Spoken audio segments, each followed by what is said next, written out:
right, we've got ourselves a brand new game because we finished up Detective Instinct last week, and now we have another in the long line of detective visual novels that I've been collecting over the years. Tyrion Cuthbert, Attorney of the Arcane, a crowdfunded game that came out 3-ish years ago. I have never played it, but as I understand, it is basically Ace Attorney but magic.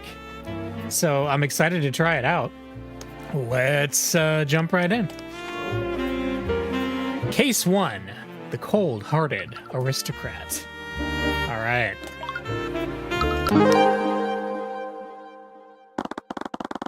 In the kingdom of Wirengard, there was a gulf between what was lawful and what was just. Artificery ran in the houses of the aristocrats. Disease and vermin ran through the homes of the common folk. People suffered. People died. Also, the mages of the nobility could keep their plates full and their lives comfortable. Nevertheless, they still wanted us to have the illusion of hope. They challenged us to win, leaving out the fact that they were the ones setting the rules. Many just threw up their hands, and no one could blame them. You could never lose if you never played. Oh boy. Reese Rudolph. I was transporting a client in my carriage that evening. We were driving by the McCoy Tavern when we heard a disturbance. Worried that something was amiss, I walked into the establishment to see what the commotion was about. Oh man, do they have... Yes, they had hope. You know, I love hope. Hope is the thing that binds us all together, and anyone who doesn't have hope is not someone worth even looking at, even as someone as disgusting as me is above someone who's filled with despair. There you go, there's my Nagito for you. That was when I saw the defendant, lit by the blue glow of the dining room lights. She had stabbed Flintheart, and her sword was shining with magical energy. Objection! Mr. Rudolph, you testified that you saw my client murdering the victim, and you supposedly saw her casting magic while doing so? Yes, I could never forget it. It was burned into my memory. I see. It's funny that you said that. What? Because your entire testimony was a complete lie! What? What are you trying to imply, Mr. Cuthbert? Steelwind, think about the state of the crime scene. The witness couldn't have seen anything, much less a homicide. Maybe their rules and institutions were impossible. Maybe I was just a grain of sand trying to stand against an ocean, but I would never stop rising, no matter how many times they tried to drown me. I would do it again and again if it meant that I could give hope to even one person. Oh no, he is Nagito. That was why I fought. Case 1. The cold-hearted aristocrat. Okay. Okay.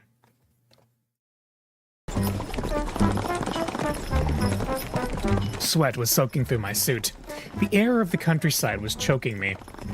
I fumbled with the leather reins, tugging at them tightly. Where'd this idiot learn how to drive? Why is the horse talking? Animals are funny like that. You'd never know it, but they were constantly making their objections known.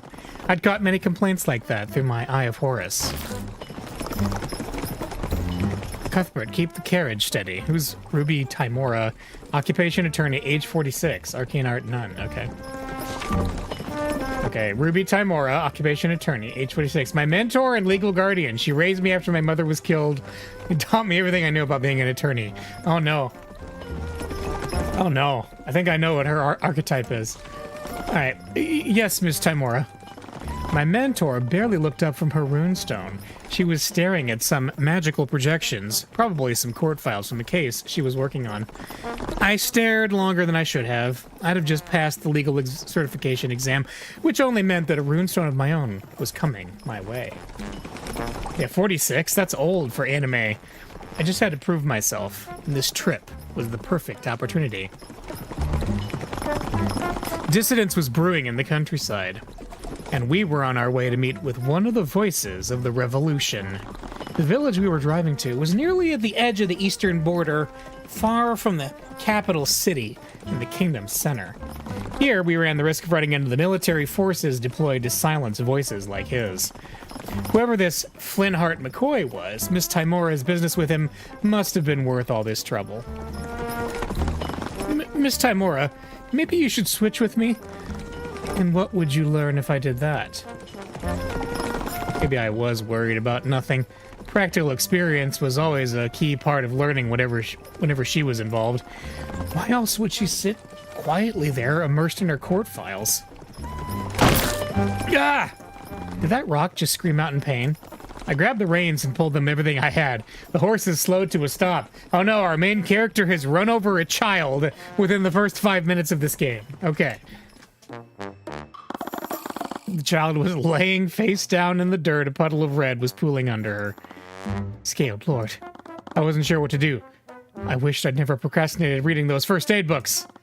I looked to my mentor. She approached the scene quietly and slowly. Of course, we still got the shenanigans music going, so I think I already know this isn't exactly what it seems. Her eyes went to the child, then to the surrounding forest. She seemed to be searching for something. She was wearing the same expression she used when inspecting a crime scene. Why would a kid be out in the middle of nowhere? Miss Timora? I say we keep driving and never speak of this again. Miss Timora, she's just a child. Oh, the pain. I can see the light. What? Where the hell is he? That was his cue. I caught a puzzling thought through my eye of Horus. Oh no, does he have a Magatama? Late to his cue, a man clad in plate armor leaped out of some nearby bushes and stumbled toward us. He planted his feet firmly on the ground in front of us, puffing out his chest. By the Scaled Lord, look what you've done! The Scaled Lord? I think I can see him. My family, who all died of the plague in 598. They're also there. Her lines were historically accurate. Mentioning that plague is overkill. Okay. This poor child, she's dead because of you. This is a serious crime. The fine is 10, no, 20 gold pieces.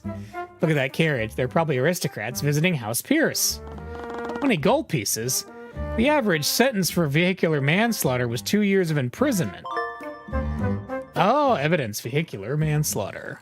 Vehicular manslaughter. In the kingdom of Warengar, the average sentence for vehicular manslaughter is 2 years of imprisonment. There is no fine. I'll have no choice but to arrest you unless you can pay this fine. Oh, that's what this is. I side-eyed the child, apparently named Alma. I spotted tiny tomato seeds in her pool of blood. You might want to call someone to retrieve Alma's body then. Her eyes opened and her head whipped up to look at me. We locked eyes for a second before her head fell back to the ground. Oh, silly. I looked to my mentor again, but she just leaned her head and gestured towards the two con artists.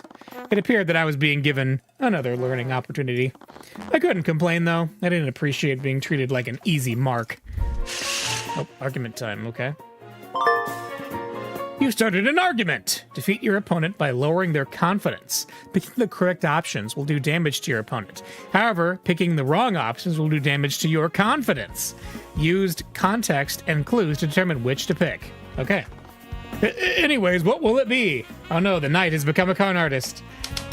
You'll be taken to the barracks.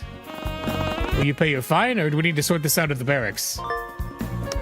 During arguments, you'll sometimes be asked to pick one from 3 possible dialogue responses. The correct dialogue will depend on the context of your opponent's claim and their psychological profile. Elocutions, okay. Okay, I guess we can spare that much gold. Certainly, why don't you bring us to your barracks? Or this is obviously, yeah, let's take us to your barracks. Certainly, why don't you bring us to your barracks? What? But it is strange that you'd bring us to your barracks instead of the dungeons. Oh, you'll also probably want to call your unit to escort us. After all, it'd be dangerous for one knight to transport 2 criminals by himself. Shut up! Don't think you can talk your way out of this. Pay the fine for your crimes.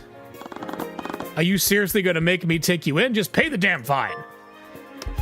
During arguments, you'll sometimes be asked to present pieces of evidence in response to a claim.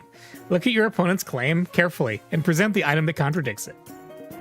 Well, vehicular manslaughter. Present. Except a crime like this wouldn't involve a fine at all. What? Vehicular manslaughter has an average sentence of 2 years of imprisonment. With the death of a child, though, I could see the Crown pushing for more than that. Who the hell are you? I'm a defense attorney. I could recite every one of the kingdom's laws back to you.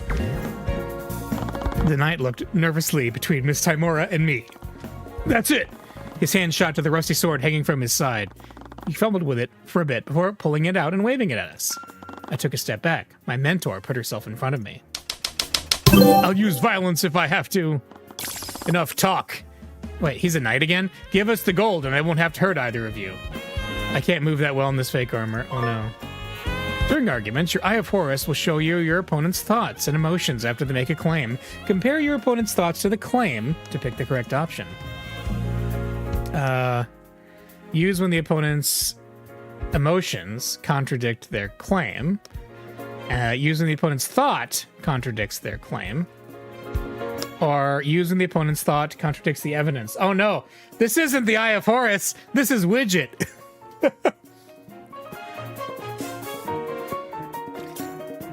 Okay. Well, their thought is he would rather not fight, and he's also seemingly panicked. So, empathy, I think. I stared at his plate armor. On a closer look, it seemed to be varnished wood, painted to give off a metallic sheen. I reached past his sword and knocked on his breastplate. It let out a hollow thunk instead of a resonant clang. Resonant clang. Oh wait, no, wrong thing. I didn't know the kingdom was cutting back. Would this even protect you in a fight? Are you threatening me? With litigation, perhaps. I have a sword. You won't use it. Look, let's just cut the charade. It's not happening. Argument 1. Nice. I successfully won an argument. Alma rose from the dead and began wiping the rotten, crushed tomatoes off her shirt. Sorry, I thought just that stuff about the plague would help. It really is, Widget. I love it. I'm tired of eating porridge, she said. Don't worry about it. It's still morning. Someone else will come by. The road's been empty for days. What if they're the only ones? The kingdom of Weirengard, established 613 years ago by the 7 High Archmages, ruled by King Olivier. Hey! Is it the same one that we know and love from the Trails games? No, probably not. And the mages of his nobility. They'll often preach that our large kingdom was a land of prosperity and happiness, a nation where its people shared the wealth and succor created by its magic. Here. I took out a neatly wrapped sandwich from my satchel and held it out to Alma. What? You'll probably find this more filling than porridge. The man narrowed his eyes, appraising me like the knight he'd been impersonating. He snatched the wrapped sandwich from me, peeling back the bread to inspect its contents. His mouth salivated as he caught a whiff of the sliced deli meat. No poison to be found, apparently. He handed it to Alma, who eagerly began munching down on it. I was probably the first person to share any wealth or succor with them in a long time. Just tell me one thing. What gave it away? What do you mean? I spent a while sanding this armor down. I had to go through 3 attempts just to get it perfectly smooth. I haven't mixed the paint myself. It's got the sheen and everything. How'd you know it was fake? I thought to myself for a while. You clearly went for woad, matter, and weld for your paint. I'm also guessing you used a touch of gall ink for the shadows. They're decent choices if you're trying to paint a shield, but they're useless if you're trying to mimic the complex nooks and edges of plate armor. He just blinked at me. Seriously? Plate doesn't tint that way. Real plate catches the amber light in cold tones. Your mix was a little too warm. He shook his head, wide-eyed. Cuthbert, was that stuff about the paint really true? No, I just read it from his mind.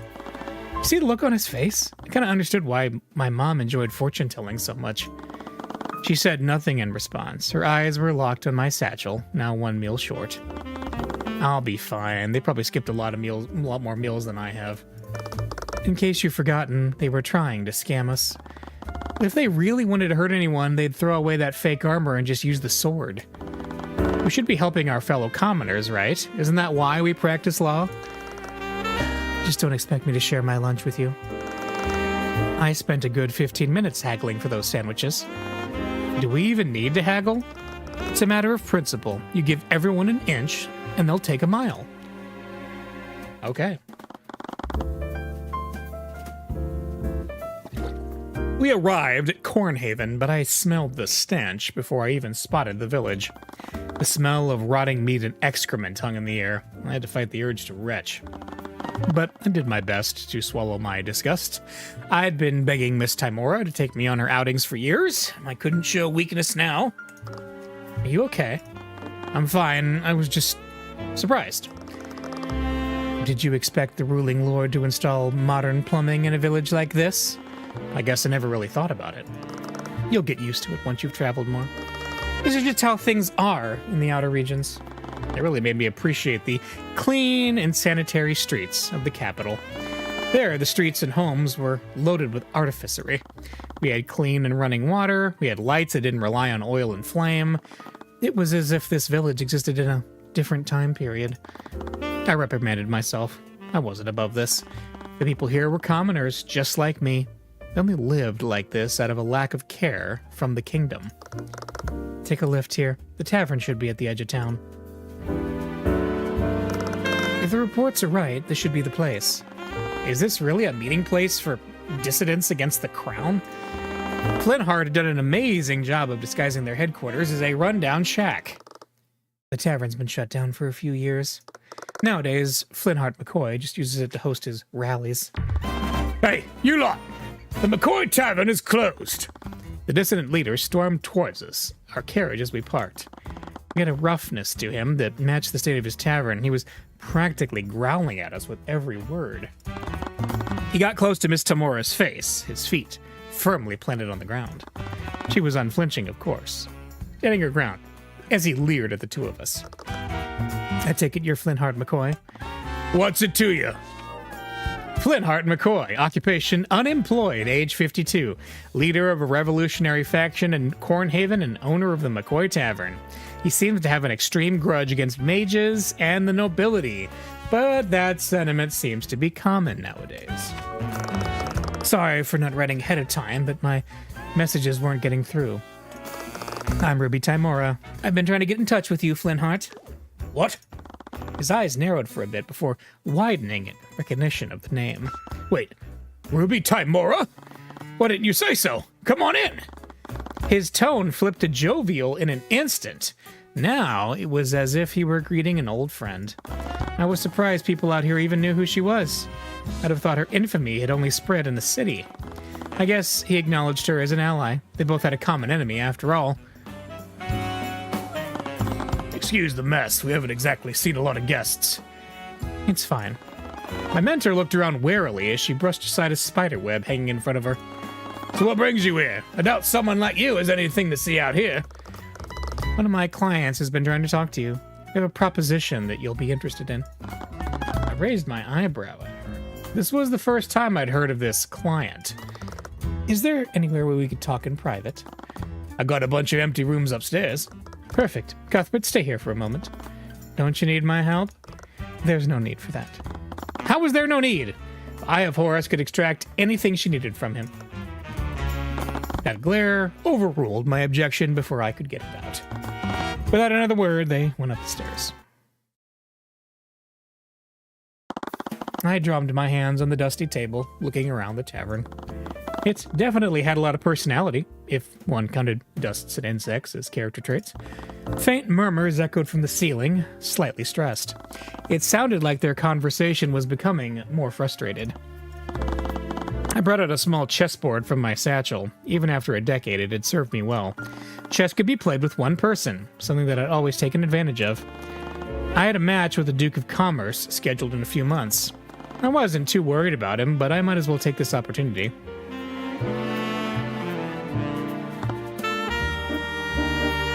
This guy's so smart he plays chess with himself. Checkmate. I lost again while playing as white. That was 3 times now. Oh, hello. Statistically, white was more likely to win, so why was I performing better as black? Was I becoming overconfident as white because it had an advantage? Hello? That very advantage could be affecting my choices and making me play suboptimally. If a personal quirk is making me play like this, then I needed to identify it and correct it. Hey! I nearly toppled out of my seat when she tapped me on the shoulder. She stepped back and flashed me a soft grin. Her body swayed playfully, amused by how flustered I was. Her posture was unguarded. It was as if she'd never felt threatened in her life. She was holding a large exotic sword in her right hand, but I barely even noticed it. As her warm and bright aura washed over me, it pulled away any tension and unease I might have felt. Sorry, I was distracted. You know the McCoy tavern is closed, right? But if you're okay with keeping things off the books, I can prepare a room for you. No, that's fine. I'm just waiting for my mentor to finish speaking with Flintheart. Oh, someone's talking to my dad? Your dad? I'm Flintheart's daughter, Celeste. Celeste McCoy, occupation mercenary, age 19, the only daughter of Flintheart McCoy. She's cheerful and sweet, and also a little intimidating. I'm Tyrion. Nice to meet you. Do you know when they'll be done? I wanted to show him something. The mumbling upstairs was becoming more frustrated. Celeste tilted her head as she looked at the ceiling, but she soon got distracted by my chessboard. Wait, this game is chess, isn't it? Oh, looks like she has an arcane art. It's transmutation. Are you playing against someone? Oh, I was playing by myself, actually. Oh. Playing alone helps me hone my strategies. Plenty of professionals do it. Hey, don't worry about it. I'm not the type to shame a man for playing with himself. She just chuckled as she drank in my reaction. I looked away from her before clearing my throat. Have you ever played it before? I've read about it in some books a while ago. This room is always so dusty. Inviting herself, she sat down on the chair opposite mine. She brushed off some dust from the table with her sleeve and began setting up her side of the board. Where does the horse go again? Checkmate. It only took 2 moves. She'd fallen into a classic trap. I felt a little guilty, but my mentor always said that failure was the best teacher. Wait, what? Already? How did you do that? I decided against telling her the name of that mate. Oh yeah, I know the one he's talking about. She just grumbled under her breath as we both moved our pieces back into place. So, what kind of business does your mentor have with my dad? I'm honestly not sure. She doesn't really tell me much. I think it has something to do with his dissidence against the crown. Sorry. Should I not be saying that out loud? It's fine. She stroked her chin as her hand moved and hesitated over each of her pieces. She hadn't realized that she'd been led into another trap. Here! She moved her knight into position to attack my queen. She'd blocked my initial assault on her king, but... Checkmate. A scholar's mate, this time. What? How do you keep doing that? The more you play, the more you'll be able to recognize specific boards. You'll get the hang of it in time. She just glared at the board. I glanced at the ceiling. Miss Timora and Flintheart's argument was only getting worse. It didn't sound like they would be done anytime soon. I figured out what the problem is. Is that you keep mobilizing your pieces without intention? It's food, Tyrion. I need food. She stood up and stomped towards the kitchen, but not before spinning around back to me. We're not done. Don't you dare leave. A few minutes later, she returned carrying a gigantic slab of cooked meat on a small plate. I stared at it for a while, wondering if she was planning to eat all of that in one sitting.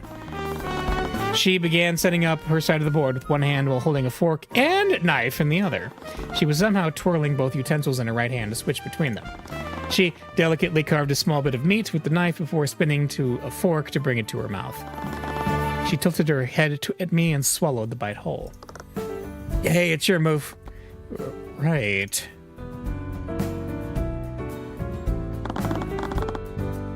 For someone who had never played before, she was quickly improving with each game. It took me a while before I even noticed, but she was adapting to my strategies and trying to use them against me. She got me unaware a few times. At the rate she was learning, she could easily surpass a nationally ranked noble with enough practice. Checkmate. But I'd been playing the game far longer than she had, and I was ranked far above the average noble. She just narrowed her eyes at me. How are you always one step ahead of me? It's like you're reading my mind. I could, but I never allowed myself to when playing. I'll get you this time. She began placing the pieces back in place when my stomach groaned loudly. Celeste blinked at me, startled for a moment, then she giggled. Excuse me? Have you eaten anything? No. Oh. She looked around for a moment before her eyes went to her slab of mystery meat. Do you want some of this? We have a lot. No, I couldn't possibly. My stomach reprimanded me with another loud rumble. Against my protests, she spun the knife in her hand and carved a bite of meat. She started to playfully wave the fork in front of my face expectantly. Do you have another fork? Come on, don't be like that. I wanted to object, but I was too hungry to argue. I just bit down on the fork, and that was when I felt quite the jarring texture. The meat was tough and fibrous. I had to consciously chew through the leathery sinew lest I choke on it. I'd never tasted such a distinct greasy tang before. I realized that I never actually asked her where this meat came from. How was she eating this so quickly? How is it? Well, it's certainly unique. Yeah, bear meat is kind of weird like that. Oh, okay. As I questioned every decision that had led me to this point, Miss Tymora and Flintheart came down from upstairs. My mentor's face was stoic as always, but some frustration bled through. That was never a good sign. Hi, Dad! Oh, hello, sweetie. Flintheart's expression lit up as his daughter rushed over to him. My mentor glanced at the chessboard on the table. She never really took an interest in chess, but she knew that I'd been undefeated since I was 10 years old. Don't feel too bad about losing to him. He's nationally ranked. What? You never told me that. I can't believe you'd exploit a newbie. If only. Is that what your suit is for? Are you some kind of traveling chess player? No, chess is just a hobby. I'm a defense attorney. I didn't even know we had attorneys in Weirengard. They were definitely a dying breed, the competent ones anyways. Speaking of, we should probably get going. I hate to refuse you after you came all this way. I respect what you're doing, but I won't work with these mages of yours. Mages? Ah. Miss Tymora had mentioned that before. Was this mystery client a mage? Anyways, it's getting late. If you leave now, you probably won't get to the city until morning. Aye, she's right. These parts are crawling with brigands and conmen. You wouldn't want to run into one of them after nightfall. I guess you have a point. The tavern has plenty of empty rooms. Why don't you stay here till morning? It's the least I can do after you came all this way. Fine. I'm not exactly in a rush to get back on that carriage. Sweetie, can you help with the... He paused, his eyes focused on the giant slab of meat on the table. Did you kill another bear? We barely got through the last one. What are you supposed to do with all this greasy meat? Eat it. That's what it's for. How are you even killing these things? It's not that hard. You just have to keep up with them. For Lord's sake, you're bloody insane. Oh, why did the scaled lord curse me with a rabid wolf instead of a daughter? This rabid wolf is keeping your family fed. Do you know how many commoners in Weirengard are starving? Don't talk to me like I'm the child. The two continued their bickering as they went up the staircase. How do you expect to find a good husband while you're out in the woods wrestling bears? Excuse me, men are lining up to court me. I am a goddess. A goddess of war, more like. You're always coming home covered in blood and dirt.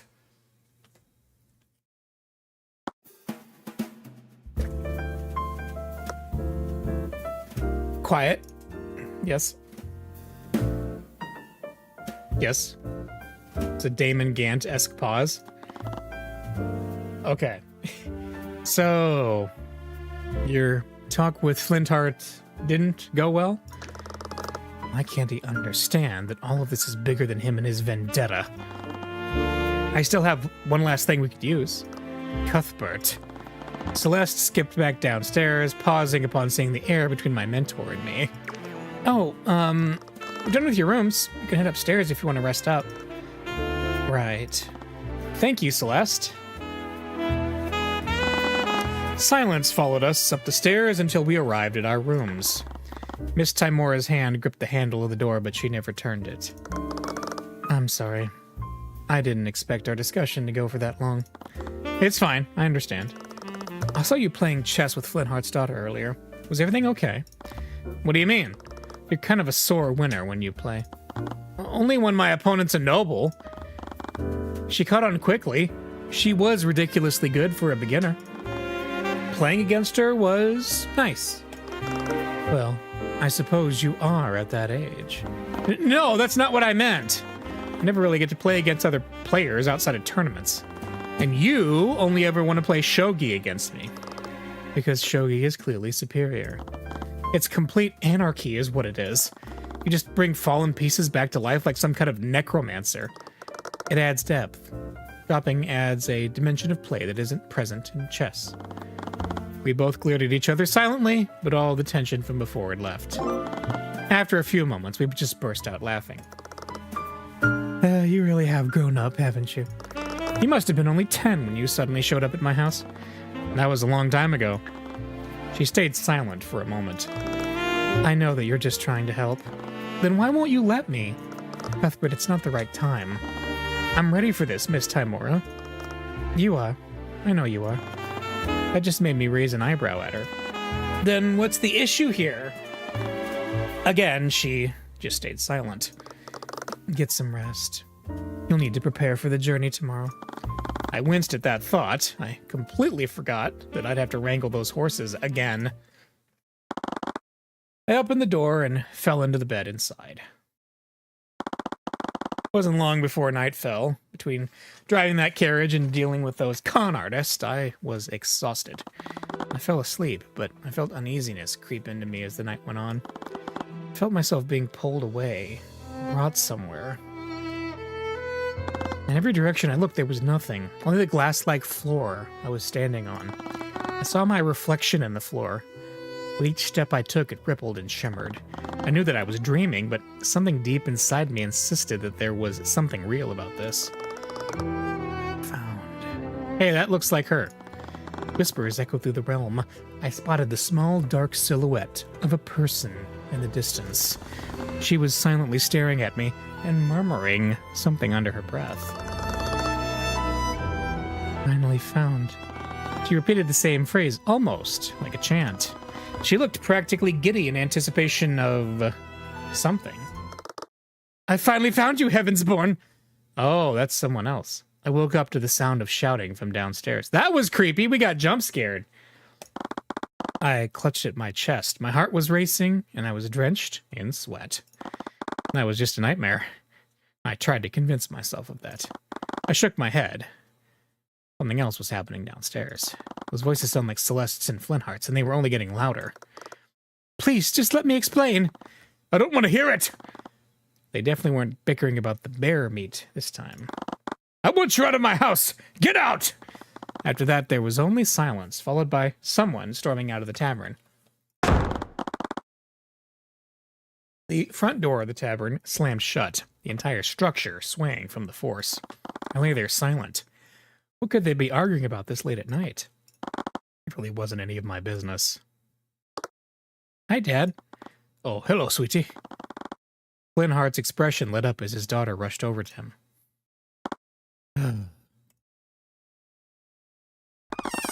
The door creaked loudly as I eased it open and stepped out of my room. The hallway was completely dark. Not a single candle was lit.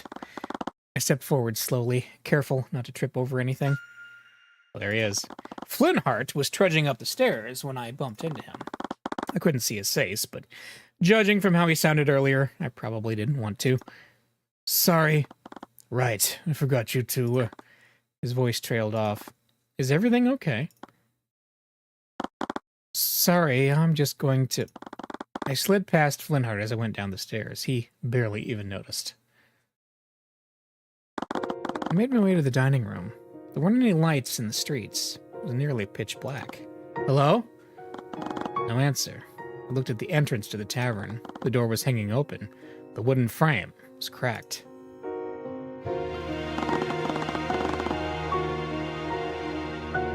I walked through the village streets, but there weren't any lights on. I regretted not taking a lantern on my way out. I heard a squelch as I accidentally stepped on something that was disgustingly soft. I tried my best to ignore it. Celeste? Celeste! Where are you? A groan echoed from one of the nearby shacks. A lantern flicked to life from behind the wooden door. An older man stepped out, squinting against the darkness of the night.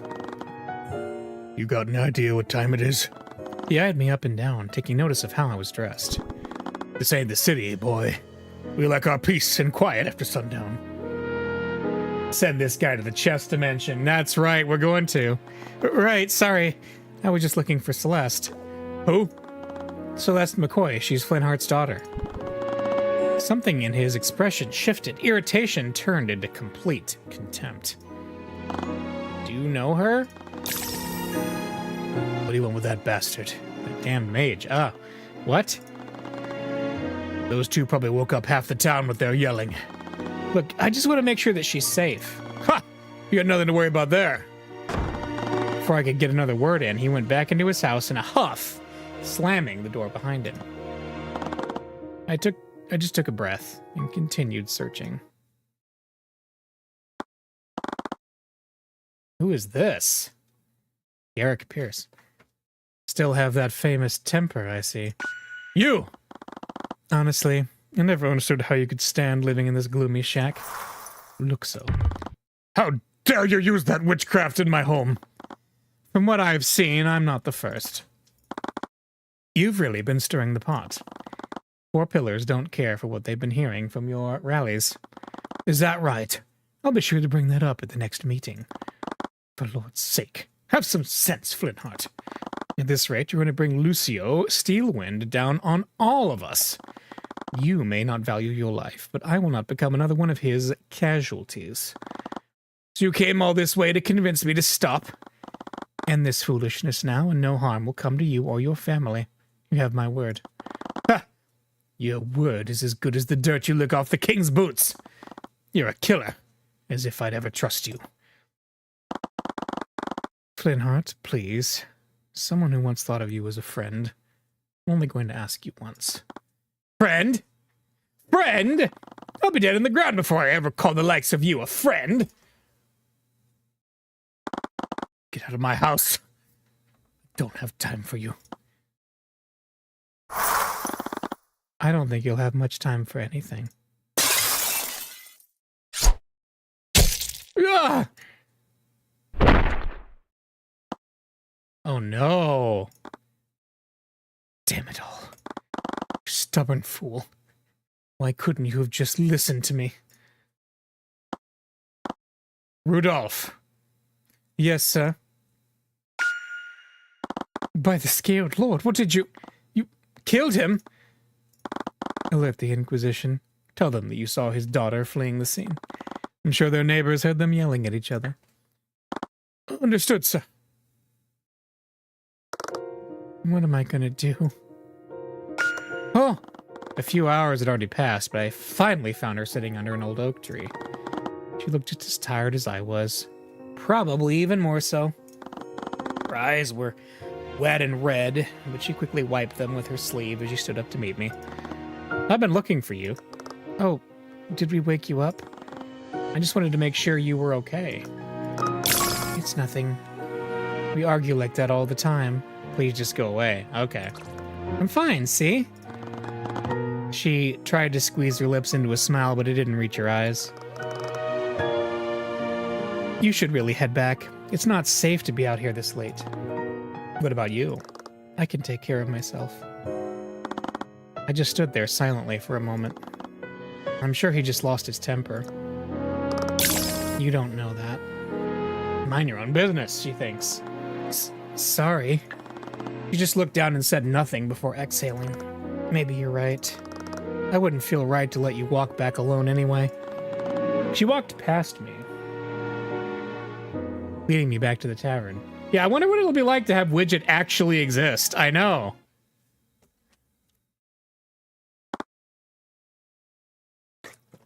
What? We returned, but we found the tavern surrounded by knights clad in plate armor. Several carriages were parked outside, and I could see several lights lit within the tavern. Is that the Arcane Inquisition? Inquisition? They're an order of knights who investigate crimes committed using magic. Celeste and I shared a glance. Without another word, both of us ran towards the tavern, but she quickly outpaced me. What? No! She reached the tavern door and the color drained from her face. Her hand went to her mouth as she stumbled backwards, her body shuddering. Dad! Her voice quivered. Tears began to stream down her face. There you are. As Celeste stood frozen, a knight stepped between her and the tavern entrance. Celeste McCoy, by the authority of the Wirengard Crown, I'm placing you under arrest. The knight tried to grab her arm and it was like something flipped inside of her. She slammed her palm into the knight's chest, his plate armor reverberating as he was launched several feet backwards. 3 other knights rushed forward. They tried to grab her and pin her to the ground. She let out a guttural scream against them, almost sounded like a feral animal. It looked like he was taking all their strength to keep her pinned down. It was like she was a completely different person. I stood there stunned before shaking myself out of it. What are you doing to her? Let her go! Tyrion. I think the Scaled Lord, Miss Timora, was safe. I knew I recognized him from somewhere. Stay out of the way. I will lock you 2 up right next to her. He left in a huff, following after the other knights as they slowly dragged Celeste away. Miss Timora, what's going on? Why is the Arcane Inquisition here? I'm not sure, but Linhardt is dead. What? Save progress. Da da da da da. Oh, I want the music. Celeste was going to be detained in Rathholm, Irengard's capital city. She was apparently the prime suspect in Flinthardt's murder. The case would be pushed to trial within the day. Supposedly they discovered traces of magic at the crime scene. That honestly just raised even more questions. Miss Timora and I were determined to get to the bottom of this. The Inquisition, on the other hand, did what they always did. This is ridiculous. She has a right to speak to an attorney. Yeah, well, we can't let you see her until she's been processed. Orem White, occupation knight, age 64, the grumpy and apathetic leader of the Arcane Inquisition. He's had a personal grudge against Miss Timora for as long as I can remember. Orem White was the commander of the Arcane Inquisition. Miss Timora had supposedly run into him many times.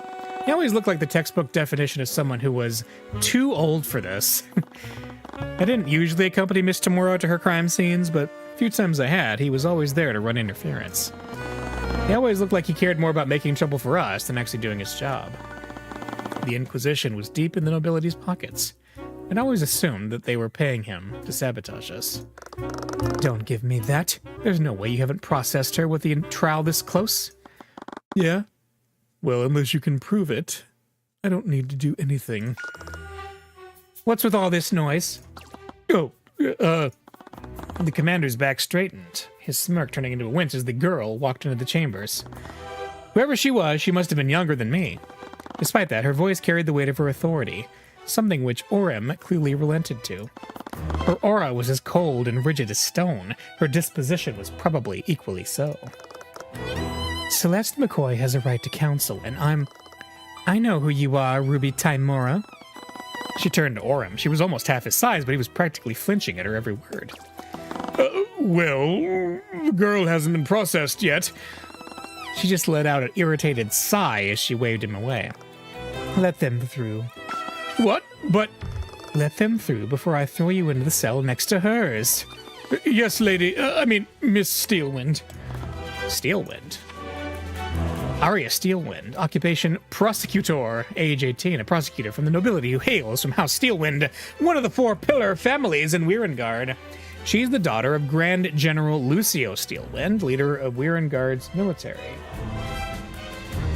It's hard to read her motivations, even with the Eye of Horus. Okay.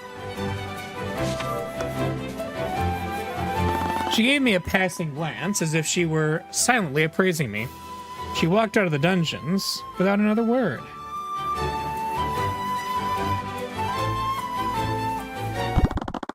Orem grumbled under his breath as he led us to Celeste's cell.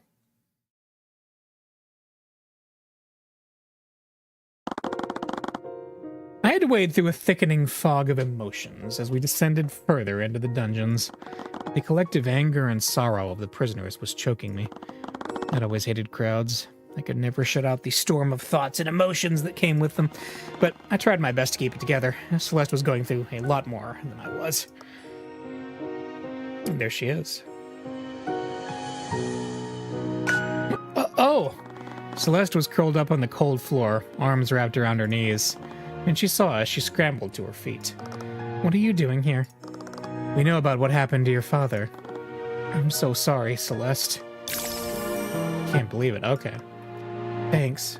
Her response came out hollowly. You're the Inquisition's prime suspect in the murder, and they're planning to push your case to trial. You'll be brought to court in a few hours. What? No one told me anything!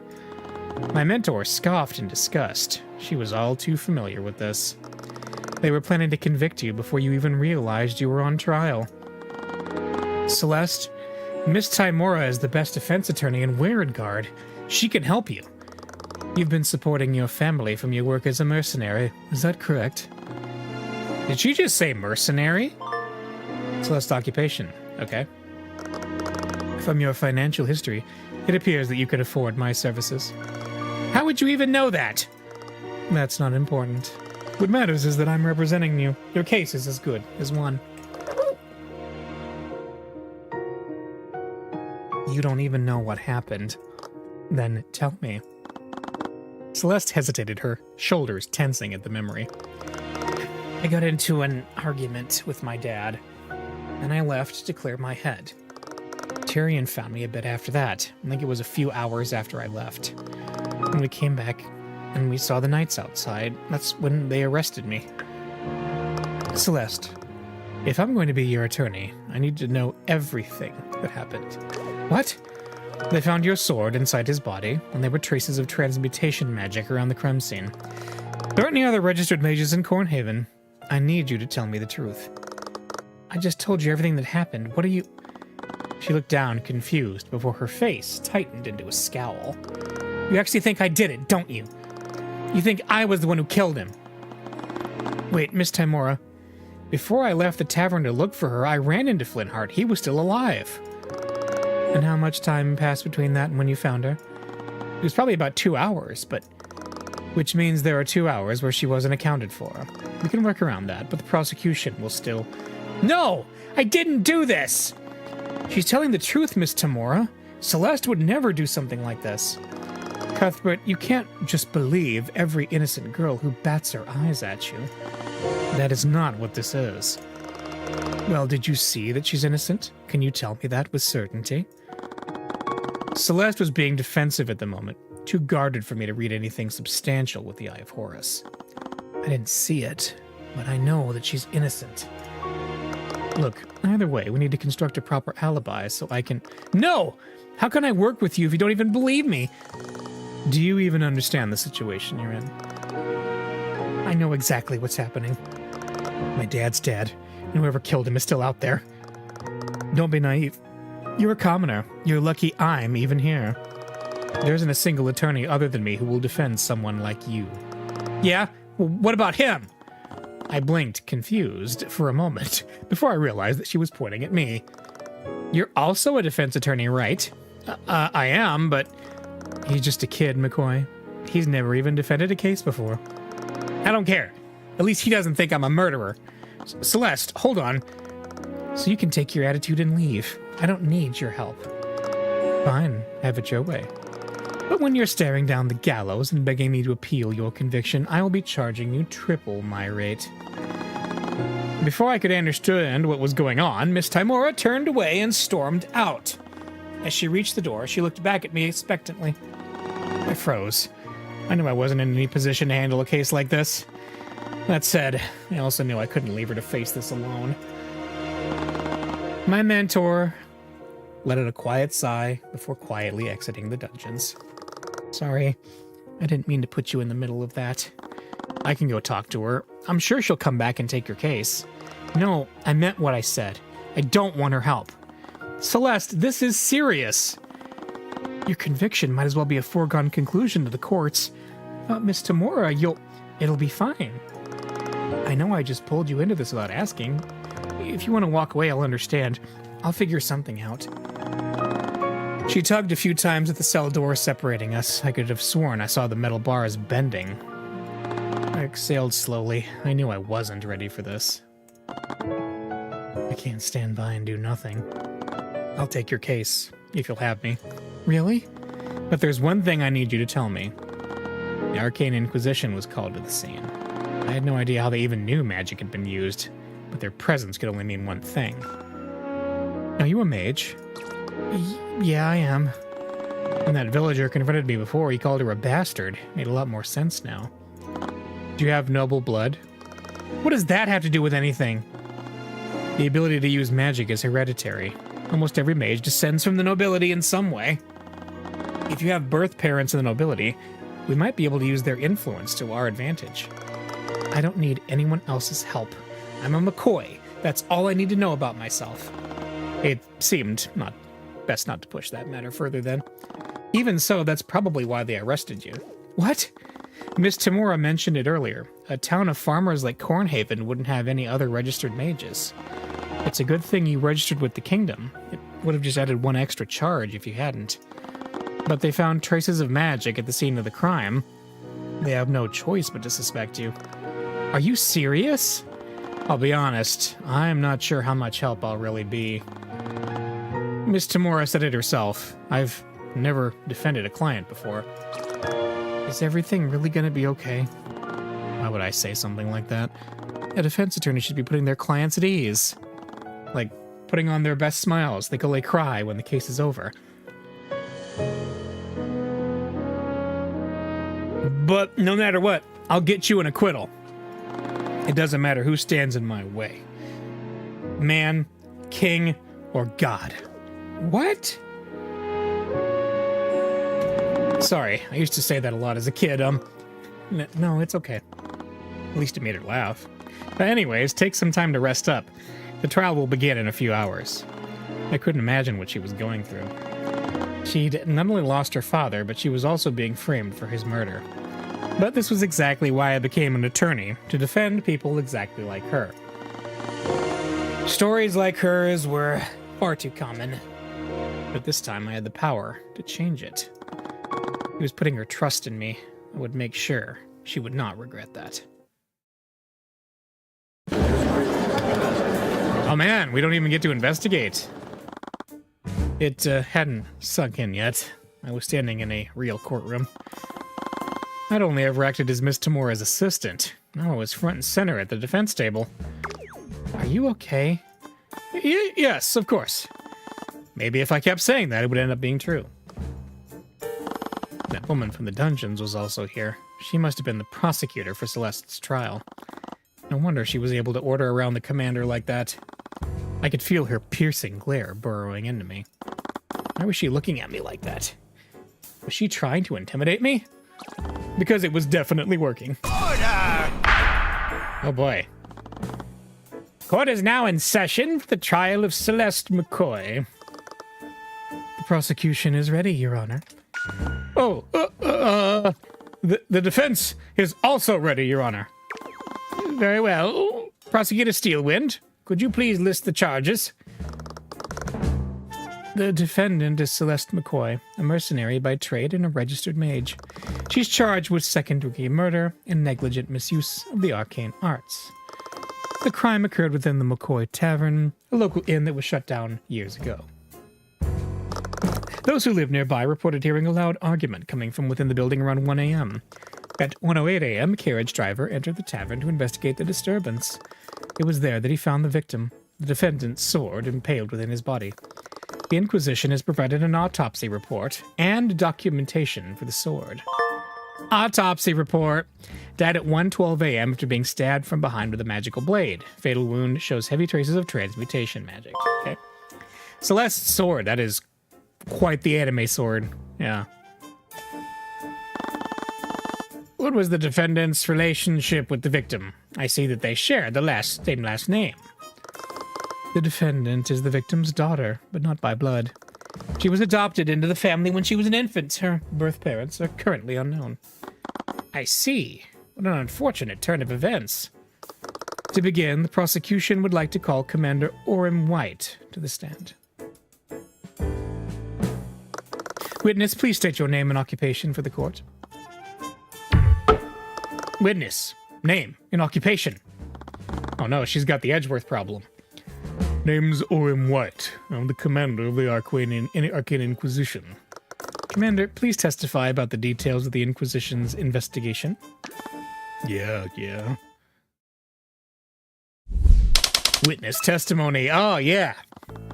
We got a call late at night. Someone found a dead body inside the McCoy Tavern. When we arrived on the scene, we found Flintheart McCoy dead on the floor. The defendant's sword was still in his chest. I have a bunch of witnesses who heard the victim and defendant in a loud argument before the body was called in. That argument must have turned ugly, because the defendant killed the old man using her magic sword. Time for Ruby to learn the power of believing in your client. That's right. This was going to be difficult. The defendant's sword was the murder weapon. It was possible that the murderer used it to frame her. That must have meant that the crime was premeditated.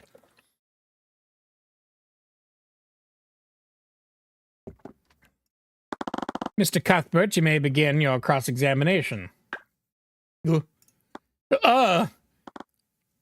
Mr. Cuthbert? Where was I supposed to start again? I needed to prove that Celeste was innocent, but they found her sword in the body. Tyrion, this is the part where you say something, right? The longer I stood there, the more I noticed everyone staring at me. I could feel the case cracking. Each moment of silence was just another blow to my credibility. I wanted to face Ruby Tamora today, not her bumbling sidekick. Your Honor, the defense clearly has nothing to say against the prosecution's overwhelming evidence. Yep, this whole thing's pretty open and shut. No, wait. I'm so sorry, Tyrion. I didn't do enough for Frey. Now she's... Miss Tamora, does this mean they're going to execute her? No. Not again. Was I seriously going to watch that happen again? Tyrion! Her palm cracked across my face. I stumbled back and almost fell over. She had every right to be angry, but that wasn't what I saw on her face. I'm sorry, Celeste. Stop. Just listen to me. You trained for this, right? You know what to do. I've never done this before. She cursed under her breath. She searched her mind for an answer. Then just treat it like something you have done before. I don't know, good at chess, right? Oh no! Oh, chess! So just treat this whole thing like you're playing chess. What? I don't know. Yesterday you were calm and you were focused. So just channel that feeling. Look at the pieces on the board or something like that. He made a lot of statements. Every statement that he made, every word that came out of his mouth, they were all just like pieces on a board. The match wasn't won from the first move. It came from developing the pieces I had and taking every advantage that pressed itself. I apologize, Your Honor. The defense is ready to begin the cross-examination. Seeing as this is your first trial, Mr. Cuthbert, I'll overlook it this one time. There we go. That actually worked. She's surprised. Oh, good. I needed to carefully examine every statement he made, line by line. The key to every cross-examination was identifying which statement contradicted the evidence in my notes. Once I did that, I needed to present the contradicting evidence. Cross-examination. All right, here we go. You've started cross-examining a witness. The key to each cross-examination is to determine which part of the witness's testimony contradicts any of the items in your notes. Use the arrows to carefully examine each statement in the witness's testimony. Okay, present. Right. You can press, too. Someone found a dead body. What time did you get this call, and who discovered the body? The call came in at 1:08 a.m., and the witness wanted to remain incognito. It wasn't unusual for a witness to request anonymity. It was well within their rights. But it would have been a lot easier if I could cross-examine that witness directly. What happened when you arrived, Commander? When we arrived at the scene, we found Flintheart McCoy dead on the floor. Okay. How are you so sure that the sword was my client's? Her sword is made out of some weird alloy. I think it was forged out of the country or something. It'd be hard to mistake something like that. You also have several eyewitnesses who verified that the sword belonged to the defendant. She made no effort to hide it from the public. Quite the contrary, she was quite proud to show it off. Even so, that doesn't necessarily mean that she was the one who stabbed him. Yeah, well... And we heard the victim, okay. And witnesses? How did they know it was my client who was arguing with the victim? You were there, weren't you? Don't tell me you didn't hear them. Every witness we talked to knew it was them. I couldn't really argue with them there. Celeste and Flintheart had very distinct voices, especially when they were raised. Alright, and finally... I was there when the argument took place. Flintheart was still alive when my client left the tavern. Perhaps, but how do you know that she didn't return to murder her father afterwards? Aren't there plenty of other people around who could have committed the crime? Tavern's been closed for years. The defendant, the victim, and Tamora were the only ones there before the body was discovered. Plus, the murder weapon was her sword. It was a given that Miss Tamora didn't do this. Another person must have shown up at the tavern after Celeste and I left. Should it have been the witness who discovered the body? Oh. His testimony was straightforward, but that's exactly what would help me. Celeste was innocent, so there had to be a flaw in his logic. I just needed to compare each statement to each piece of evidence in my notes. Once I found the contradiction, I just needed to present that piece of evidence to the contradicting statement. Okay. Someone found a dead body. When we arrived at the scene, we found Flintheart McCoy dead on the floor. The defendant's sword was still in his chest. Defendant, before the body was called in, must have turned ugly because the defendant killed the old man using her magic... Wait! It is not a magic sword! Objection! Yes! Commander White, are you sure that the victim was killed using the defendant's sword? Yeah, it's pretty obvious from the crime scene. I think I'd have to disagree with you on that.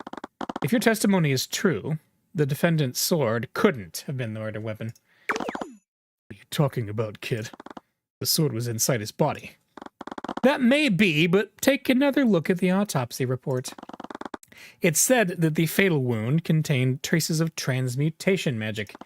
You even testified that the sword was magical. So, what's your point? It's simple. How could a non-magical blade leave traces of magic in the wound? What? My client's sword may look unique, but it's entirely non-magical. It couldn't have left traces of transmutation on the wound. That doesn't make a lick of sense. If the sword didn't kill him, then why was it in his body? There's only one reasonable explanation. The wound was created magically, and someone shoved the sword into the wound afterward. And that girl's a mage. She could have easily whacked that old man using magic. Why would she murder the victim using a spell, only then stab him with her sword? She would just be incriminating herself. If anything, this series of events proves something else. Someone used magic to murder the victim, then pushed my client's sword into the wound to frame her. Objection!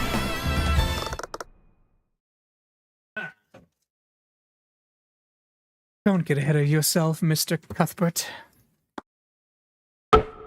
Your Honor, the defense is suggesting that another person used the sword to frame the defendant, but the defendant clearly cast a spell on the sword at the time of the murder.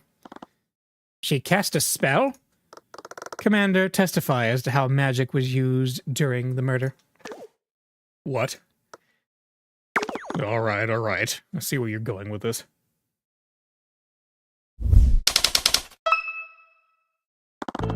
The sword itself ain't magical, but spells can still be cast on it.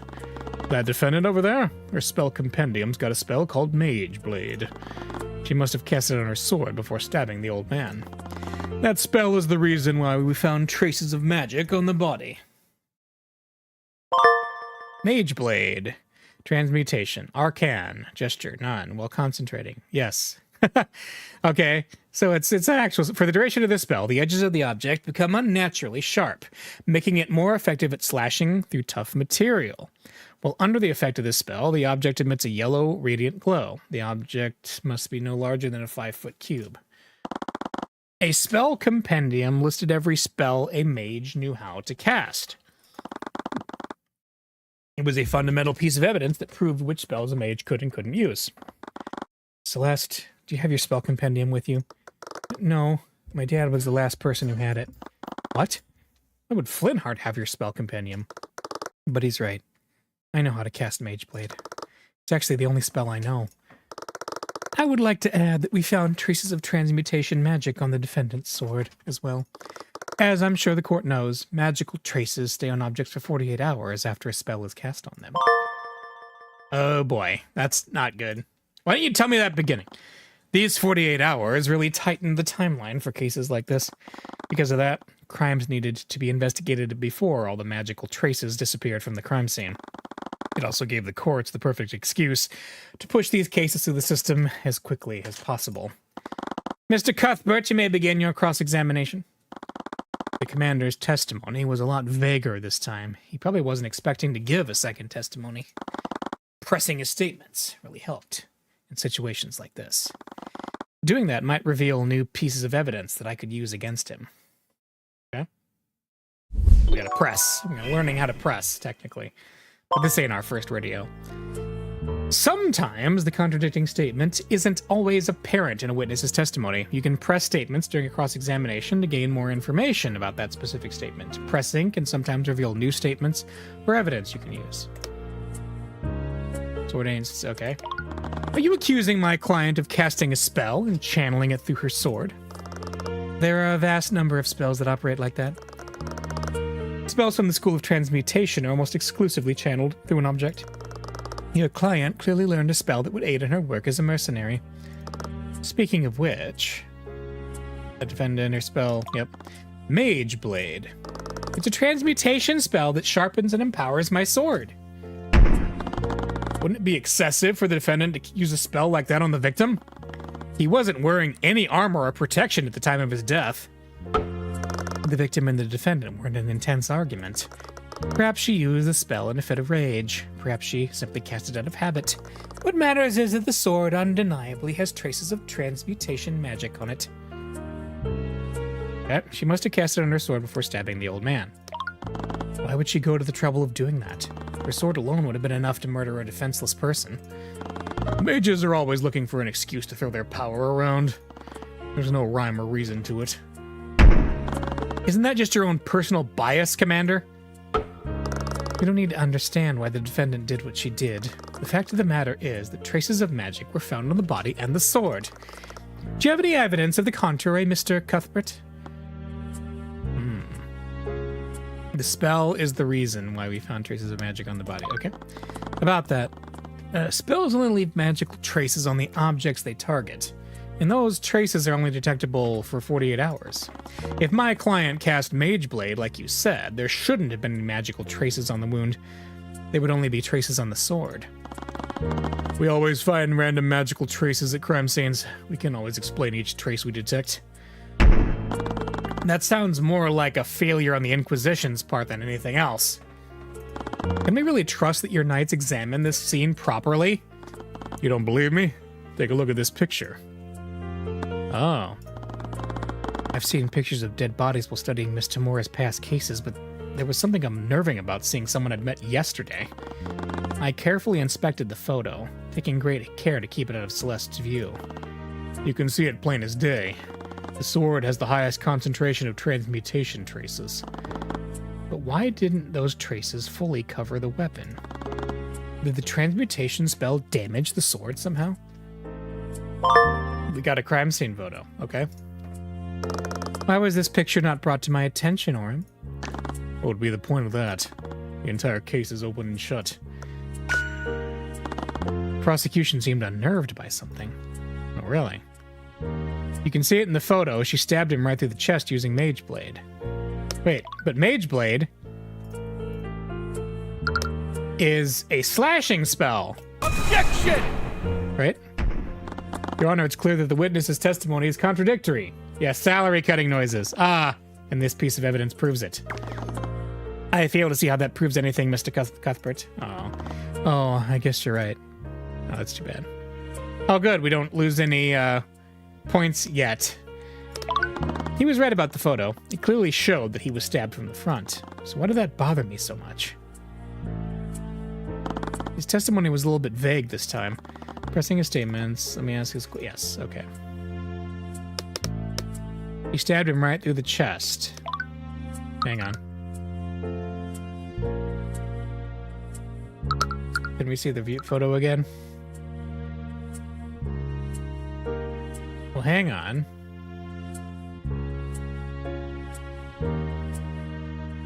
That's weird.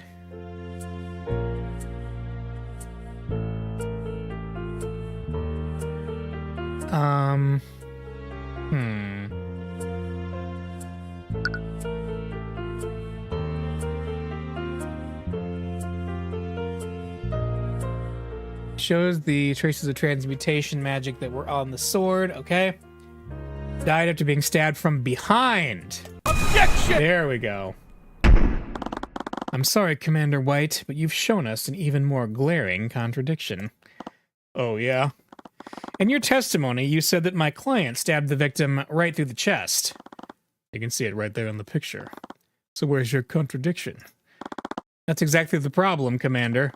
Your picture undeniably shows that my client's sword impaled the victim from the front. But if that's really true, why does the autopsy report say that he died from being stabbed in the back? What? Orem, you were supposed to submit everything you had to me. Why did you withhold this photo? There was no point. She's a mage. She couldn't have been anyone else. Murmurs rippled through the gallery. Even the judge seemed uncomfortable, shifted uncomfortably in his seat. Our justice system may have been corrupt, but they'd never get away with such a blatant error. Order! Order in the court! Mr. Cuthbert, what is the meaning of this? Your Honor, this photo clearly shows my client's sword impaling him from the front. Which means there's only one way for the autopsy to be true. The sword would have needed to be inserted into the wound after the victim died. That's crazy! Then why don't you enlighten me, Commander White? Do you think my client impaled the victim hilt first with her sword? Or do you think she stabbed him through the chest, removed it, and then placed her sword in the body to frame herself? Well, that's... No, what happened here is obvious. The real murderer stuck the sword through the victim's wound to implicate my client. But they made a careless mistake and stuck the sword through the opposite side. You're actually pretty good at this. Objection! It appears I underestimated you, but you've still gotten ahead of yourself. Is that so, Miss Steelwind? Let me ask the defense one question, Mr. Cuthbert. If your client didn't kill Flintheart McCoy, then who did? How should I know? If I'm not mistaken, it's the commander's job to figure that out. Oh, I'm well aware of the commander's incompetence, but one fact still stands. There were magical traces on the wound and the sword. Would you like me to tell you how many mages live in that small town? I didn't like where she was going with this. Only one. The defendant is the only registered mage who lives in Cornhaven. Right. Cornhaven was a village of farmers. Celeste was the only mage there. The defendant was also established to have been the victim minutes before his time of death. In addition to that, I have several witnesses who heard them arguing. You, on the other hand, can only implicate an unknown assailant. I doubt you could even tell me who they are. Even so, it's clear that the prosecution can't reliably prove how the victim was murdered. I can't say that the prosecution's evidence is irrefutable, but the evidence still leans heavily against the defense. There are far too many unanswered questions for me to pass a verdict. We will give the investigation time to investigate the crime scene and clear these unknowns. I suggest that they conduct their investigation more thoroughly this time. We will resume the trial tomorrow morning. Court is adjourned. Oh my gosh, a first case in a Ace Attorney-ish game where we have, like, multiple stuff.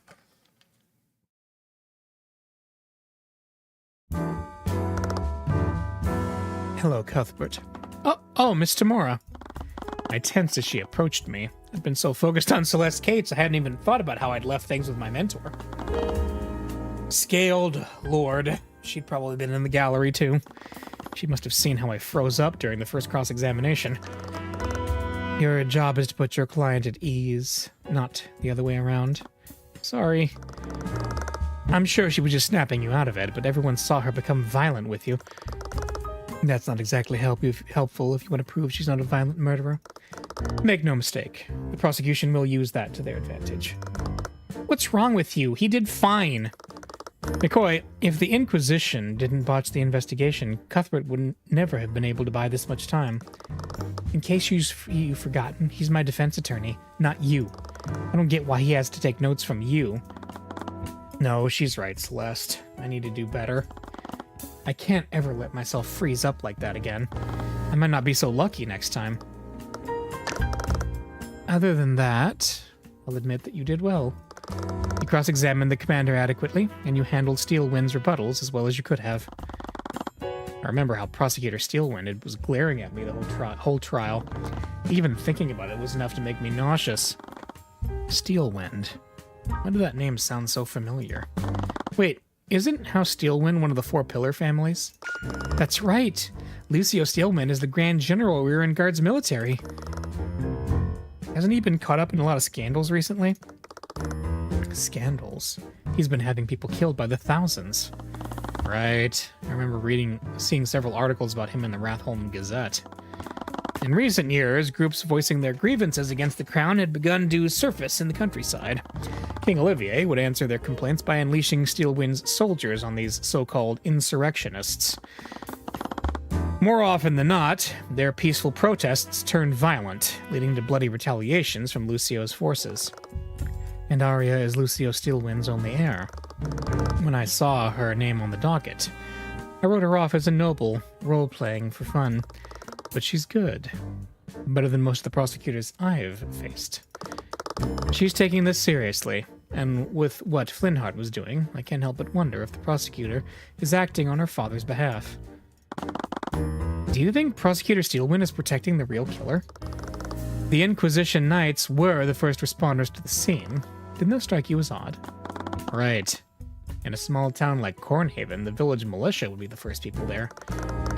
For the Inquisition to respond so quickly, they would have needed to know that magic was used at all. This whole mess feels a little bit too staged. With a Steelwind involved, this whole thing reeks of corruption. I'm sure locking up Flintheart's daughter would send a clear message to his allies. But if that were true, why did she help us in the dungeons? Either way, this works out in our favor. I can't fight the Steelwinds on a battlefield, but I can fight them in the courtroom.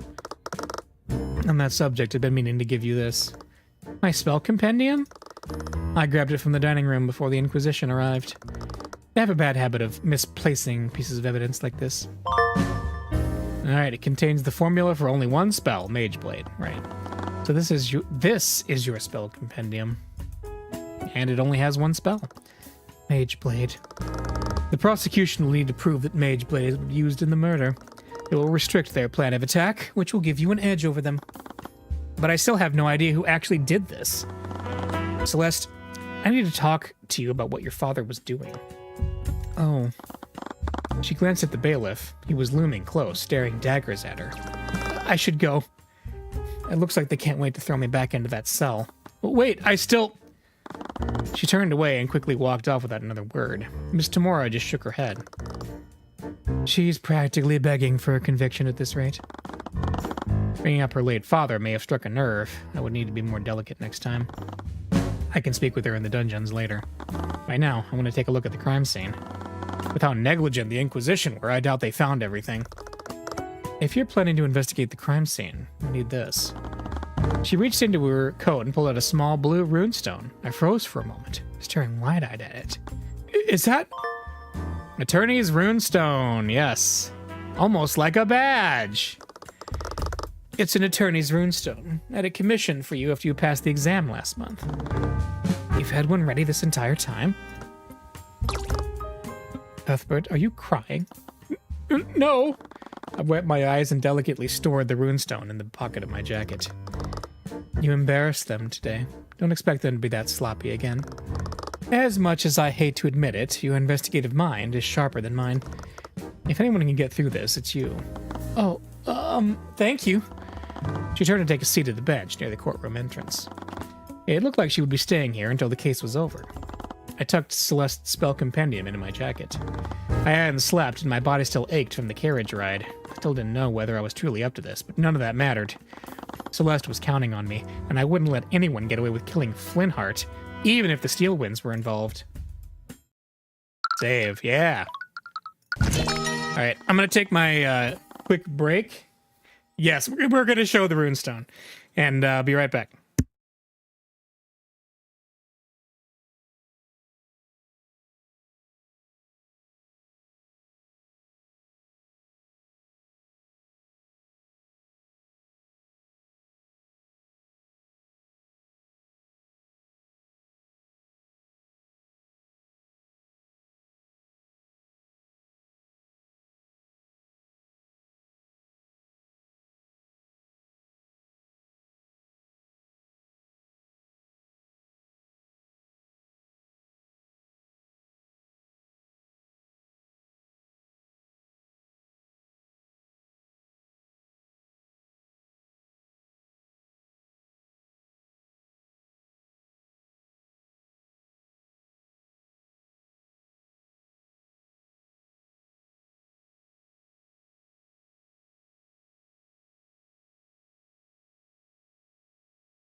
All right. The Inquisition had set up a teleportation circle at the crime scene.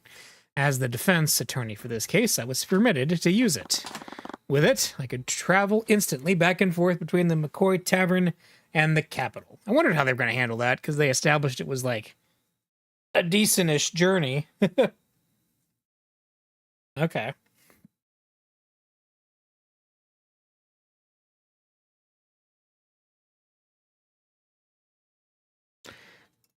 It was miles better than having to travel by carriage. There we go. Oh, it's you. What are you doing here? Commander White stepped in my way. He did that. He's a stepping in the way kind of guy. As I approached the tavern entrance. This time I took out my attorney's runestone and presented it to him. I'm the defense attorney in this case. I have every right to look at the crime scene. Whatever. Just remember, I've got my eye on you. You can take that rock out of my face now. Sorry. Investigations. Need to collect clues. Yep. Moving to different locations, talking to witnesses, and examining the locations of importance. Let's talk. Commander White, I was wondering if I could ask you some questions. Huh. You seriously think I'm gonna help you? I know who your boss is, and I know what you're up to. She probably sent you here to con me. I just need information about the crime scene, as is my right. Yeah, sure you do. At first I thought he was just another corrupt knight, but this felt oddly personal. I wondered if this could all just be a misunderstanding. I might be able to persuade him to cooperate with me. Alright, psychological profiles. You'll occasionally need to argue against people and persuade them to cooperate with your investigation. Psychological profiles help you in those ensuing arguments. They give you information about your opponent and help you understand which options to pick. You can fill a person's psychological profile by talking to them or presenting them certain items. Okay? Let's present my attorney's runestone. Kid, you already showed this thing to me. Yeah, it's an attorney's runestone. I know. He looks like a little kid showing his mom a drawing. I cleared my throat as I stowed the runestone back in my jacket. The spell compendium. What do you think about this? I don't know what you were expecting me to say. It'd be best to try something else. Okay. How about the crime scene photo? What do you think about this? Okay. How about the sword? And the autopsy report?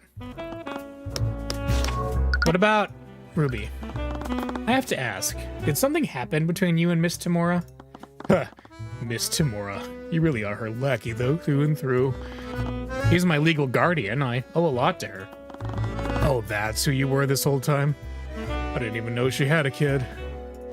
Look, I don't know what she told you, but she ain't the hero you think she is. This is about the rumor, isn't it? That they're just lies spread by the nobility to discredit her. They ain't lies, kid. I've seen it for myself. That woman's a criminal. My hand clenched it into a fist before I calmed myself down. This wasn't the time for emotion.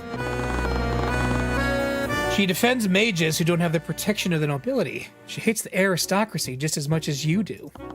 Yeah, whatever. Present about me. I never knew you were Tamora's kid. I always figured you were her intern or something. He doesn't really talk about it that much. I've only ever seen her in court. It's hard to picture a woman like that raising a kid. There wasn't much to picture. She raised me the same way she built a case. Sternly, stoically, and always in control. Right, what about Flintheart? Alright, he doesn't have anything to say about Flintheart. How about himself? He doesn't have anything to say about himself. That's too bad. What about Celeste? I never expected a mercenary to look like that. But after seeing how many men it took to arrest her, I can kind of see it. What the hell are they feeding that girl?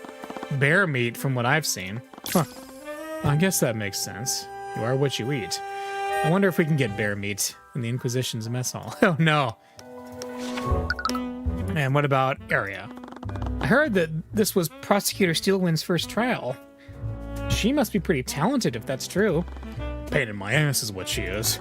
A damn noble comes in here telling me how to do my job. Lord knows what she's even doing here. Do you think she's here on behalf of her father? I honestly don't know. My men are on edge because of that. You know, we were deployed to one of those regions, the ones where her old man was squashing those rebellions. They said we needed to investigate the terrorists there, but by the time we got there, they just had us clean up the bodies. Scaled Lord. Doesn't matter if it's women or children, Lucio Steelwind will kill them all the same. A bunch of my men quit after that. They couldn't stomach working for a monster like that. What about you? We all gotta get paid somehow. Not like I can do anything. He's basically a duke. Alright. What about Mageblade? What do you think about this? I don't know what you're expecting me to say. Okay, help. Or the Inquisition. So what does the Arcane Inquisition do exactly? You trying to pick a fight with me? No, I'm genuinely curious. Well, we're called in whenever they find traces of magic at a crime scene. Do crimes like this happen often? No, maybe once in a blue moon. Okay. Oop, wrong button. It made sense. Most mages were in the nobility, after all. Ones who made a habit of falling into scandals didn't last very long. You must have an easy job, then. You got that right. That's the only reason we exist, to clean up the nobility's messes. He didn't seem very happy about that. What about mages? You seem to speak negatively about magic. Do you have a personal grudge against mages? It ain't a grudge. It's just common sense. All it takes is one spell. Some rich kid just needs to wave their hands and mutter some magical nonsense. The next thing you know, someone's dead on the ground. Not to mention, if some bonehead really overuses their magic, they end up snapping and going on a rampage. Are you talking about Mage Blight? Yep. That's what happens when a mage gets too arrogant. Nobles have that in spades. I don't know if this is going too far, but why would you join the Inquisition if you hate mages so much?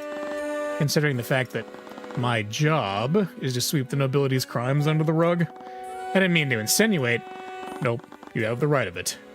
Anytime a noble screws up, I'm told to look the other way. But every once in a while, I'm allowed to put a criminal mage behind bars. We can't go after the nobles, but any other mage is fair game. Or at least they were before your boss showed up. My boss? Did he have something against what Miss Tamora was doing?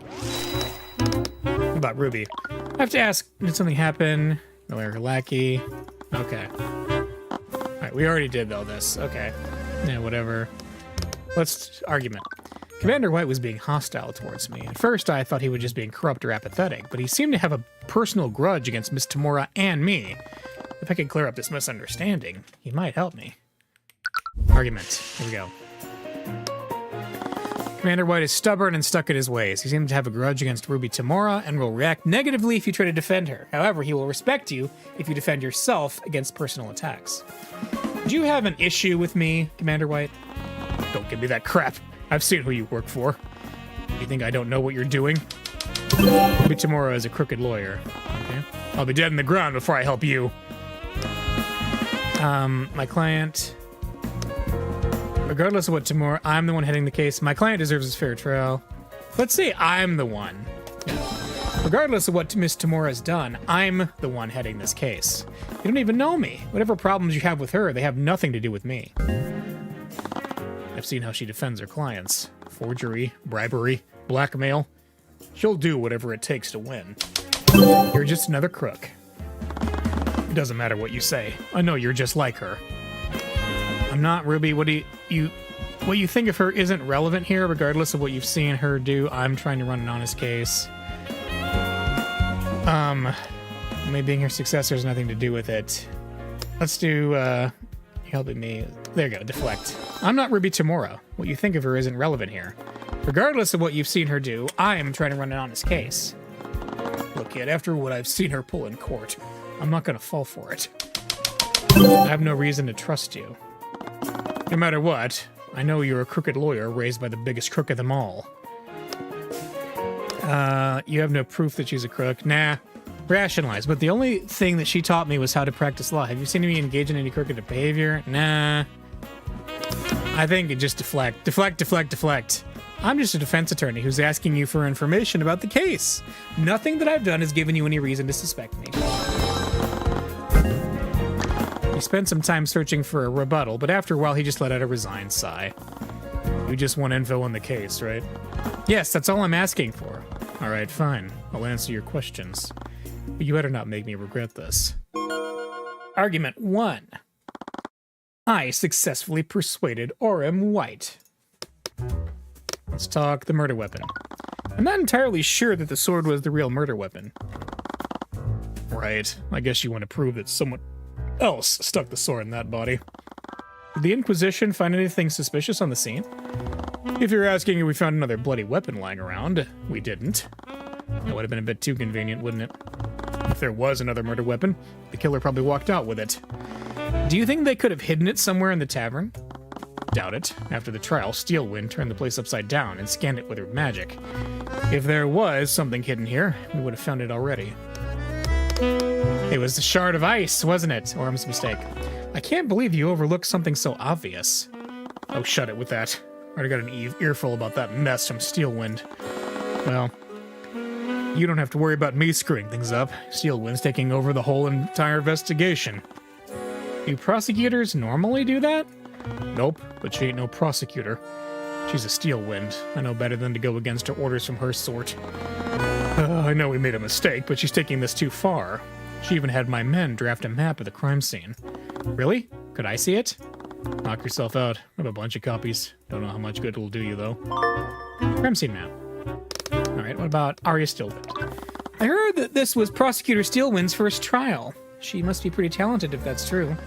Oh, okay, we already got this. Do you think she's here on behalf of her father? We did this one already. Yep. Okay, let's look around. There was a chalk outline on the ground of the tavern, creating a rough silhouette of Flintheart's body. The chalk lines matched the crime scene photo in my runestone. I noticed the traces of transmutation magic on the ground in the photo. I traced my finger over the areas where they had been detected. The texture was rougher and almost sticky. Did someone use transmutation magic to alter the floor? It's a painting of a mage. There's some text on it. Samala Dalian, a legendary practitioner of the arcane arts, he mysteriously disappeared one day. It's rumored that he was developing a formula for a new transmutation spell. Dalian was reckless in casting the spell, however, and he quickly lost control of it. His body was never found. Many speculate that he didn't die during the accident, but if that were true, where did the spell take him? Sounds like a cautionary tale against magic. That might have explained why Flintheart kept it in his tavern.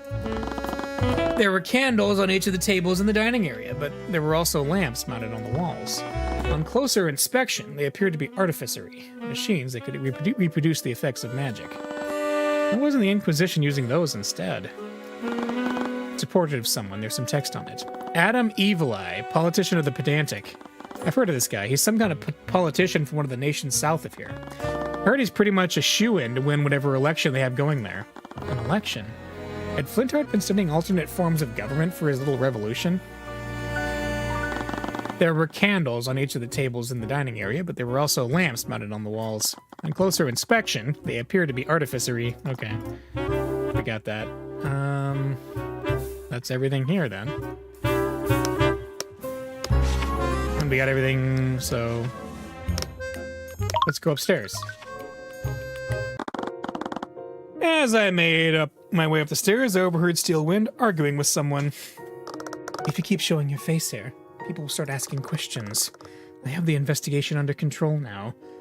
All you have to do is stay quiet until this is over. You may be a Steelwind, but this is my land. I will do as I see fit. As I turned the hallway, I bumped into what appeared to be a nobleman. With a quick motion, he drew a handkerchief to clean the parts of his clothes that had brushed against me, his cold gaze hardening into a contemptuous stare. He gave me the same look he'd probably give to a rotting pile of excrement on the Cornhaven streets. Oh, sorry. Watch where you're going, you weed. Ah, you're that defense attorney from the trial, aren't you? And you are? I am Garrick Pierce, the ruling noble of this land. Garrick Pierce, nobleman, age 38. Leader of House Pierce, he is the ruling noble of Cornhaven and the villages nearby. He appears to be involved in Prosecutor Steelwind's case against Celeste, but to what extent? I suppose I should thank you for playing your role in the current trial. If only you weren't such a stubborn nuisance. I suppose that you also believe my client is guilty? I never said that. But I'm not wrong, am I? It matters not what I believe. This entire scandal has done nothing but rile up the public. Magic is a gift for the nobility, and the nobility alone. It is a symbol of our cosmic right to rule.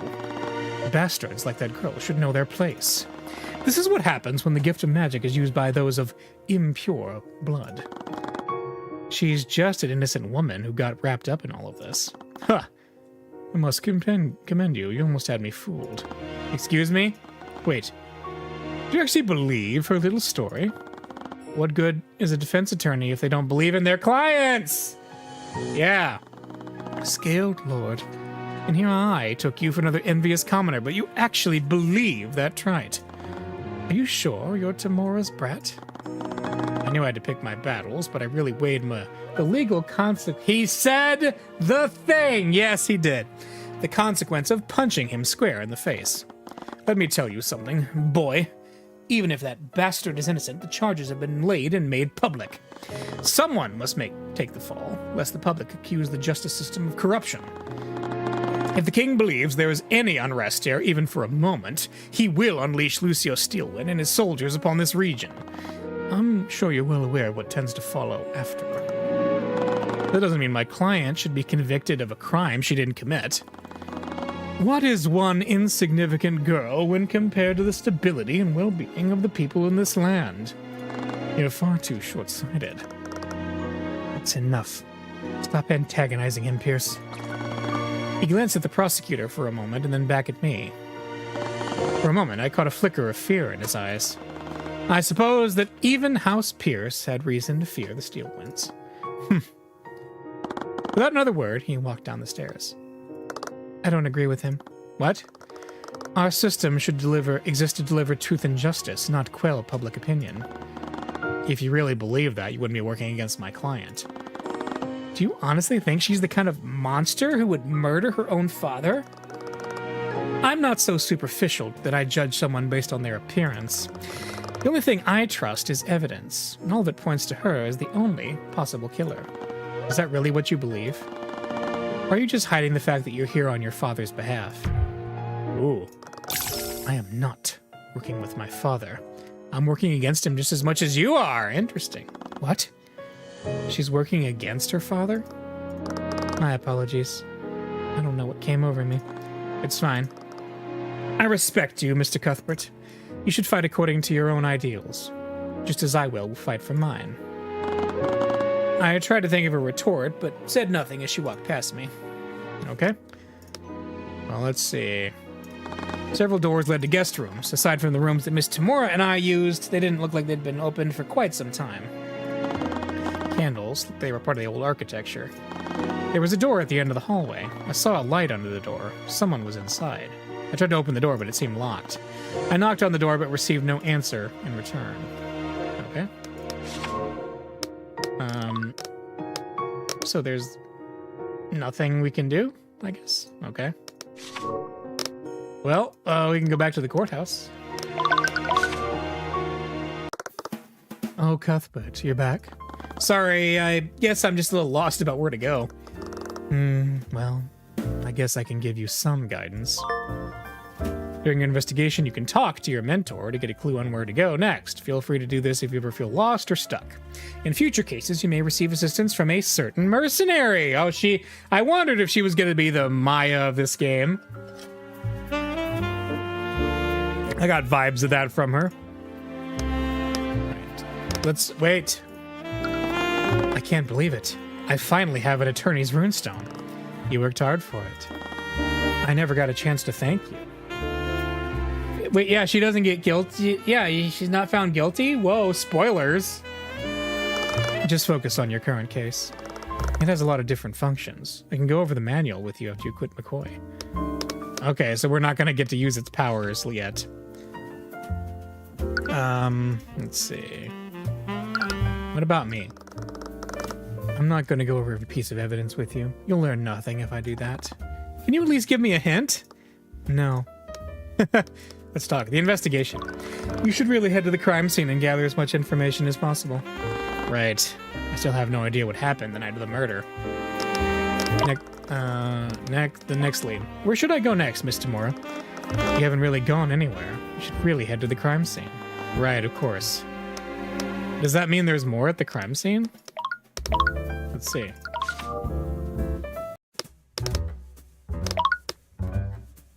I didn't think there was. Oh, this. Shards of a broken bottle were next to the chalk outline. This shard has a label on it. It says Lotus Juice.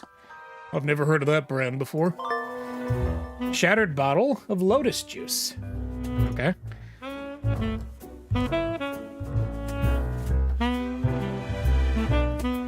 Now we can... Is there new stuff to talk about with her?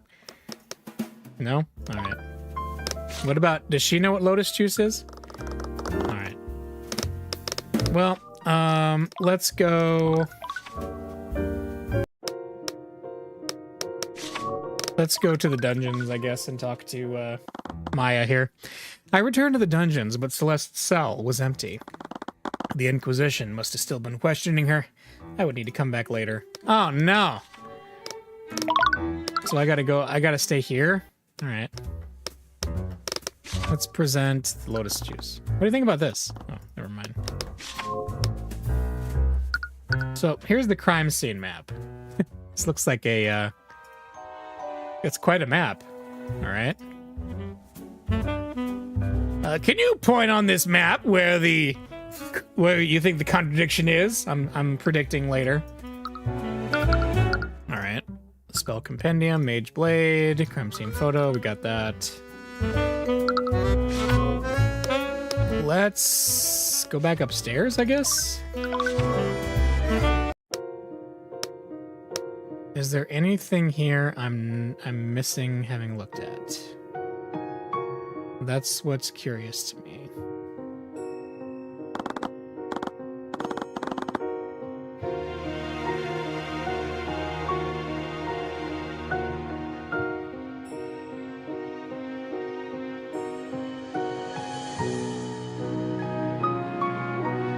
I'm not seeing anything I should look at up here. I'm guessing that means I missed something down here. Let's do some more examining. We have this Lotus Juice stuff, which is interesting. What's this? There was a lamp mounted on the wall. Is this an artificery machine? I didn't expect to find something this sophisticated in a town like this. Bah. Artificery is just magic with a different name. Actually, these machines draw aether from surrounding ley lines to... I didn't ask for a science lesson. Anyways, look where artificery got these folks. The energy cell broke. They haven't had power for weeks. This goes to show that nothing can beat good oil and flame. A broken power cell. Okay, that's good to know.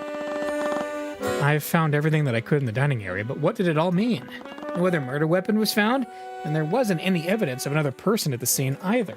I only knew about the anonymous witness who discovered the body. Hey, you okay, kid? Once again, I let everything else disappear from the world. You listening? There's no clear evidence pointing to another killer. There is, however, evidence pointing to whether or not Flintheart moved when he was attacked. What? How did Flintheart move before he died? Oh man, I wish I had a certain British detective here who was hiding, like, hanging off the ceiling, and he was talking to me about, like, various little things that he has theories about. Clearly, he had a portable flying machine. Right, how did Flintheart move before he died? There's no blood trail leading to or from the body. The fact implies something about the location of Flintheart's death. Alright, during investigations, you'll sometimes go over all the statements, all you've learned to formulate deductions. Tyrion will think through the case and raise statements that must be answered. Use the arrows to construct a sentence that responds to the statement. While more than one response may be technically true, only one response will be meaningful. Okay? How did Flintheart move before he died? The killer... What if... did not... move. Maybe. Flintheart did not die during the attack. No, I didn't see a blood trail leading from Flintheart's body that told me where Flintheart was throughout the murder. Hearing the argument? I didn't see a blood trail that told me something important. Okay. Well, hang on. Let's see. He did not move during the attack. Yeah. Flintheart died where he was attacked. He didn't move from his position at all. He might have even died instantaneously. Yeah, I guess that makes sense. There's also the autopsy report, which says he died from a stab from behind. He must have been facing away from his attacker. He was probably caught off guard, and he would have been in shock and too incapacitated to move. It also doesn't look like his body was dragged anywhere either. He was definitely attacked right where this chalk outline is. Crime scene map, okay. There's also the shattered bottle of lotus juice. How did the bottle shatter? Okay. The fragments are right next to the body. The bottle must have only been shattered hours ago. How did the bottle shatter? The Flintheart dropped the bottle during the attack. Flintheart dropped the bottle exactly when he was attacked, which implies that he was holding it when the attack occurred. Yeah. What's so strange about that? These details may seem insignificant, but together they'll give me a better idea of what the board looked like. The board? There's also the fact that the lights were out. Were those candles here when you arrived at the crime scene, Orm? No, we had to light some so we could see the crime scene properly. What was the state of the crime scene? Yeah. We thought it was weird, too. The girl and her father must have had their argument in the dark. So they didn't light any candles to make up for the broken lights. The crime scene was lit by the lamps. Were lit. Dining room. I mean, one thing about the room's lighting. The killer wasn't... Wait. The crime scene wasn't lit by the Inquisition. No? Candles were lit by the Inquisition. Okay. And, alright. But this can only mean one thing about the room's lighting. It wasn't lit by the lamps. If there was any lighting to the attack, it could have been produced by the murderer. I could slowly see the position of the pieces, but there were still areas I was unsure of. Broken power cell, alright. They might have used a torch or a lantern of some kind. Additionally, the argument that Celeste had with Flintheart must have been sparked by something. Things seemed fine between them before I went to bed. It was spontaneous. They weren't planning to have a conversation in this room. In this darkness, Flintheart wouldn't have a lot of visibility. He probably never saw the attack coming. He would have been surprised and in too much shock to run away. Kid, the bottle may seem insignificant, but he was holding it when he was attacked? Was he pouring a drink for himself or for a visitor? Kid, I was in a frenzy, but the commander snapped me back to reality. What was that all about? Sorry, I just get lost in my head sometimes. Yeah, well, cut it out. You were mumbling like a crazy person. Right, sorry. I felt like I'd found out everything I could here. It was time to move somewhere else. Alright. The courthouse. Let's talk. I found a lot of clues, but I still don't really know what happened that night. Knowing the state of the crime scene will be instrumental to cross-examining witnesses in the trial tomorrow. Each piece of evidence gives you a weapon you can use to cut through the prosecution's lies. Right. I needed to consider each piece of evidence that I'd gathered. They would be powerful tools in my cross-examinations. Nextly, where should I go next, Miss Tamura? The Inquisition should be done questioning Celeste by now. It might be helpful to talk to her and find out why she was arguing with Flintheart. Hopefully, she'll actually cooperate with you this time. Alright? In the dungeons. I arrived back at the dungeons. Celeste was huddled down in the corner of her cell. She noticed me, and the weight of her shoulders seemed to lift, if only for a moment. Hi. She had avoided me before, but I doubt she had seen many friendly faces since the trial. Hi, I can't stay for long. I just need to ask you some questions about the case. Right. The trial. I'm really sorry for what happened today. Well, it all ended up okay in the end, right? I was unusually forgiving. If she hadn't calmed me down, the trial may have ended very differently. I still don't understand, though. Why were there so many traces of magic at the crime scene? Did you cast Mage Blade on your sword that day? I used it when I was training last week. Is that where those traces came from? No. Magical traces only last for 48 hours. After that, they disappear completely. Not to mention that spells only leave traces of magic on the objects that they are cast on. Even if the sword made physical contact with the body, the traces shouldn't have spread to the wound. Really? What does that mean then?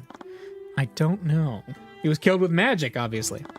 The floor next to the body had a strange texture to it, too. If the killer used a transmutation spell, it may have changed your sword and the surrounding floor. That doesn't make any sense, though. Let's see. The unbreakable sword. I know my theory sounds far-fetched, but the traces were only on parts of the sword. That must mean that the outer layer of the sword must have broken off during the murder. But my sword can't be damaged like that, even when transmutation magic is used on it. That's the whole reason why I have it. How can you be so sure? Back when I was traveling, I'd always break my weapons by swinging them so hard. They'd end up breaking in 2 or 3 swings. Maybe 4 if it was well made. How much force was he swinging these weapons with? That sword was a gift from one of my clients. He said it was specially carved from the bones of a purple worm. Transmutation spells can't damage them. I've had it for years, and it doesn't have a single chip in it. I don't even need to sharpen it. Where did you get this sword again? The Eastern Kingdoms. Isn't travel outside of Weirengard illegal? Mercenaries don't have a lot of legitimate options for work in Weirengard. I did what I had to do. You can't even leave the country? That's weird. I doubted I'd be able to contact the sword's maker in time, if at all. I would just have to take her word for it. But if what she was saying was true, why weren't the traces of transmutation magic covering the entire sword? Yeah, Flintheart. Just tell me more about your father. I'm sorry, this must be difficult for you. I remember how you two were yesterday. Is this really going to help? Knowing more about him could help me figure out who actually did this. Okay. I was adopted by the McCoys when I was a baby, and they always treated me like I was part of their family. Townsfolk would always shoo me away. They didn't want anything to do with a noble bastard. My dad got into a bunch of fights with them over that. But I had to go and ruin everything. Oh. He was a voice of dissidence, wasn't he? Did you share his views? I knew he hated the nobility, but I didn't know about his rallies until just recently. If I knew how much danger his life was in, I'd have never left Weirengard. I think he knew that. If I'd been there that night, he'd still be... It's all my fault, oh no. It's not your fault. No one could have expected that. I felt sorry for her, but I really needed to know more. Yeah. I could hear your argument from my room last night. Your neighbors must have overheard it too. Did any of them come by to check up on you two? They might have seen the person who did this. I doubt it. Even if they did see something, they wouldn't testify for someone like me. Why? I thought your father was a key figure among the dissidents. Yeah, but all of his supporters came from the neighboring towns. Everyone inside the village hates our family. People could tell I was adopted, not as if I looked like either of my parents. Rumors spread about how some noble lord must have had a tryst with my mom. They were wrong, obviously, but it's hard to stop a rumor like that when it spreads. That's terrible. It's fine, I stopped caring about it years ago. Things were manageable before, but things got worse when my dad started speaking out against the nobility. He wasn't just a pariah at that point. He was drawing a lot of attention to Cornhaven. Everyone's heard the rumors about what the Grand General was doing in villages like ours. The neighbors tried to threaten my dad to stop, and when that didn't work, they started vandalizing our tavern. They'd even steal my parents' supplies. I had to come back to Weirengard because some of the other villagers broke into the tavern. They were cowards. They thought they could scare your dad into stopping. They were scared. My dad was painting a giant target on this region. It's not as if the kingdom would care if a village like ours were destroyed. He wasn't wrong. Stories of Lucio Steelwind were circulating in the paper for months. Even with that, he still stood at the top of the kingdom. There were no real consequences. The argument. Could you tell me why Flintheart was so angry at you? For as long as I can remember, my dad has hated magic. Even mention it around him, he'd fly into a rage about it. And you were born a mage. Ever since our tavern closed, my family's been in a lot of debt. Fighting always comes naturally to me, so I became a mercenary and learned how to use magic to help me fight. Most of Wierengard's mages are in the nobility. People will pay a lot for a soldier who can use arcane magic. So that's why she was a mercenary. Celeste's occupation. Alright. Last night, my dad found my spell compendium. When I saw him holding it, I finally came clean to him, and that set him off. He shouted at me. He told me that I'd betrayed him and everything he stood for. I can't imagine how that must have felt. I deserved it. I knew how much he hated magic. He was fighting for what he believed in, and I wasn't even there to protect him. Don't say that. You couldn't have known what would happen. I'm sure he still loved you. He just lost his temper. No, I could see it in his eyes.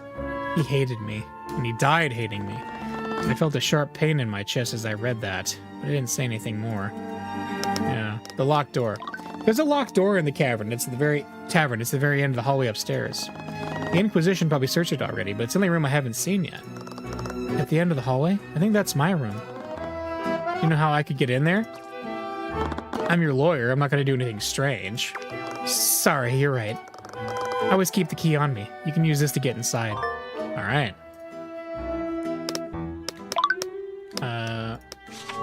All right.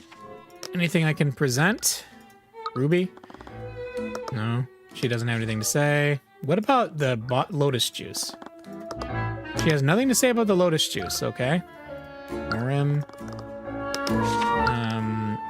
Garrick? No? He's the local lord. I would hope she'd have something to say, but I guess not. Your strange sword. It was a gift from an Ixian lord. I'd like to remind you that travel outside of Wingard is illegal. You shouldn't make a habit of telling people where you got it from. Yeah. What about her spell compendium? Aw, she has nothing to say about it? Okay. Well, let's go look at her room. I slid Celeste's key into the lock and turned it, allowing the door to creak open. I heard the fumbling of objects on the other side. Someone else was there. I've already told you, Knights, everything that I know. What more do you... Oh, it's you. Something about the way the woman carried herself reminded me of Celeste. I knew she was adopted, but she clearly took after her mother. I recognized the same bubbly warmth in the woman's posture, tempered with a subtle hint of immaturity. Sorry if I'm intruding, but what are you doing in Celeste's room? Oh, I'm so sorry. I'm Jolene. I'm Celeste's mother. Jolene McCoy, occupation unemployed, age 46. Celeste's mother. Can't imagine what she's going through. She not only has to deal with her husband's death, but also deal with her daughter's arrest for his murder. I can't thank you enough for everything that you've done for her. I really appreciate you sticking by her after she hit you like that. It's fine, really. I kind of deserved it for freezing up like that. Anyway, Jolene was Flintheart's wife. That meant that she knew him better than anyone else, even Celeste. Do you mind if I ask you some questions? Of course, I'll do anything to help. He's helped Celeste a lot, but can I really trust him? Ah, the eye revealed a hint of fear and distrust from her. Flintheart, can you tell me more about your husband? Why did he hate magic so much? I understand that magic is a symbol of the nobility, but things sounded different with him. It's as if he thought Celeste had betrayed him somehow. I wasn't there when they were arguing, but I can only imagine... Oh, wait. What should I say? I can imagine what he said to her. He's never had anything good to say about mages, and I could see how his words indirectly hurt her. Did something happen? I don't really know. I don't trust him enough. I shouldn't talk about Effie. Who was Effie? Does Flintheart's resentment have something to do with Effie? How do you know about her? There shouldn't be any records of what happened. I have my ways of finding out. Of course, you work for Ruby Tamora. What did she do? Did she strong-arm one of the neighbors into talking?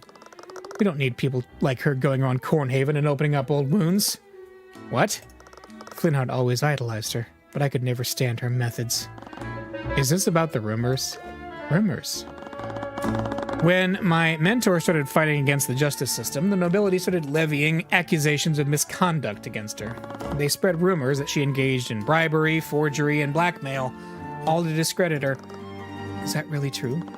She personally taught me how to defend persecuted mages like your daughter. You've seen how I defended Celeste. I'm doing everything honestly and legally. Miss McCoy, I know you don't know who to trust right now, but I need to know more about Flintheart. Right now, I don't have any leads as to who might have done this. Okay. But promise me you won't mention any of this in court. I don't want Celeste being dragged into another scandal, and I sure as hell don't want any more steel winds showing up in town. I can't make any promises, but my priority will always be to keep your daughter safe. I guess that's as much as I can ask for. Alright, Flintheart's past. Effie was Flintheart's younger sister. Celeste doesn't know about her. She died 20 years ago and Flintheart never brought her up. What happened?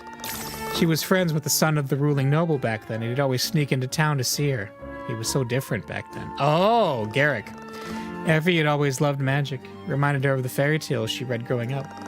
He'd always show her his spells by the lake, all to make her smile. But he'd been warned not to use his spells without his instructor present. One day, he lost control of one of his spells and wounded Effie. We rushed her back into the town, but it was too late. By the time we could dress her wound, she was already gone. Stories like that were awfully common. And among the nobilities these days. The next day, the Arcane Inquisition came to investigate what happened. The boy's parents used their influence to cover everything up. They even threatened Flintheart's family into staying quiet. After that, they told the town that Effie had been mauled to death by a wolf. Oh boy. Flintheart all but declared war on the nobility after that. He turned our tavern into a meeting place for commoners who shared his resentment. Word spread, and night after night, more and more revolutionaries started showing up to his rallies. It wasn't long before they started planning a revolution. They started contacting like-minded groups in the towns nearby. They were even starting to arm themselves. I could only watch as everything unfolded. I'd heard stories about what the Steel Winds were doing to people like him. I begged him to stop. So did some of the other townfolk. We knew he was going to get all of us killed. I was shocked when the knights told me he'd been murdered, but I wasn't surprised. I really hoped he'd let go of his anger when Celeste showed up. He was really starting to change after we adopted her. What about Celeste? Can you tell me more about Celeste? How did she become a part of your family? It all happened 19 years ago, a year after Effie's death. We were closing one night where we found a baby with white hair abandoned in the dining area. We waited weeks for her parents to come by, but no one ever came looking for her. We named her Celeste after the full moon that was out that night. We'd always wanted a child, so I thought she must have been a gift from the Scaled Lord.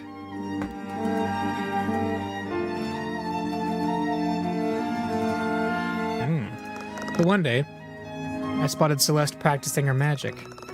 I think that's when I realized that a noble must have abandoned her at our inn. I didn't care, though. I loved her all the same. Flintheart did, too. Wait, you knew that she was a mage this entire time? I did. You haven't known her for very long, but she's a terrible liar. Flintheart must have noticed it, too. But I think he didn't want to believe it. It's my fault. I should have forced him to see the truth. Ah.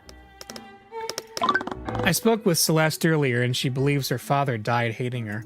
What? He loved her more than anything in the world. They must have been really close. More than anything. You want to hear a story? Celeste had just come from the Eastern Kingdoms. She wouldn't stop talking about this foreign drink that she loved. Flintheart did everything he could to have it shipped here. He even called in a bunch of favors to do it. In the end, he was only able to get a single bottle of it. The lotus juice. Is it really that rare? It's a product of the Eastern Kingdoms, and it's hard to import anything from outside of Weirengard. I wouldn't be surprised if it were the only bottle of lotus juice in this region. Wait a minute, lotus juice? Is this the bottle that Flintheart bought? Oh no. He was going to surprise her with it. I wondered where it disappeared to. I found it shattered on the floor of the dining area. That's strange. Celeste would always help herself to our pantry, so was hiding it in our room. Really? When was the last time you saw it? It was right before I left the house that night. It would have been in his room before their argument. Alright. The shattered remain Flintheart McCoy retrieved it from his room after his argument. He wanted to give it to her as a... oh no, as a peace offering. I'd investigated the tavern as much as I could, but there was still one last thing I needed to do. It was time to head back to the dungeons and talk to Celeste. It's a painting of a woman with a strange animal. The text says, Madeline Kipling. Oh, I've always loved that painting. Celeste bought it back from her travels. That girl runs a wildlife sanctuary for endangered species. I think that creature is called a fey kip. They live in the swamps of the Eastern Kingdoms. Is this a Pokemon reference? I never knew that creatures like this even existed. I guess you like mudkips. This is a very... yeah. It's a fancy looking bed. Do you like it? Celeste had it custom made by someone in the city. Wouldn't something like this be really expensive? It was. I was really surprised when she returned from her travels. She was making a lot of gold from her job as a mercenary. I'm happy for her, but I still wish she'd do something less dangerous. Like be my assistant? The door leading to the upstairs hallway. The table with several chairs. It's probably used for entertaining guests. It didn't look like it'd seen much use, though. Anything else? That's it. Okay. Well, let's go talk to Celeste one more time, then, he said. Oh, you're back. Did you forget something? There was one last thing that I wanted to ask you about. I wanted to talk to you about the argument you had with Flintheart. Oh, I knew what it was like to lose a parent. I'd never been able to carry that burden if I thought my mother had died hating me. I know he was angry at you, but after everything I've heard about you two, I know that he still loved you. Tyrion. Even in his final moments, I'm sure that he still cared for you. Shut up. You don't know what you're talking about. It looked like it wouldn't be that simple, though. I would need to persuade her if I wanted her to believe me. Alright. The Flintheart's age...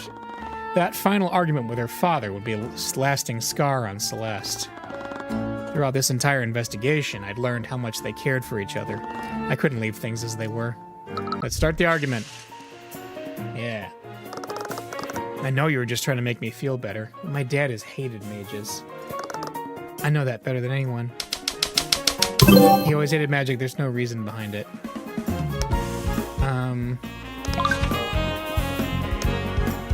Flintheart's sister. I don't know if it's my place to say this, but there's a reason why your father hated magic. What? Decades ago, he had a sister. She was killed by a mage in a tragic accident. That's why he resents magic so much. He ripped away someone that he loved dearly. I never knew that. But that just proves it then, doesn't it? It was selfish of me to learn magic. I know how he felt about it, but I didn't care. I just wanted to get away from my life here.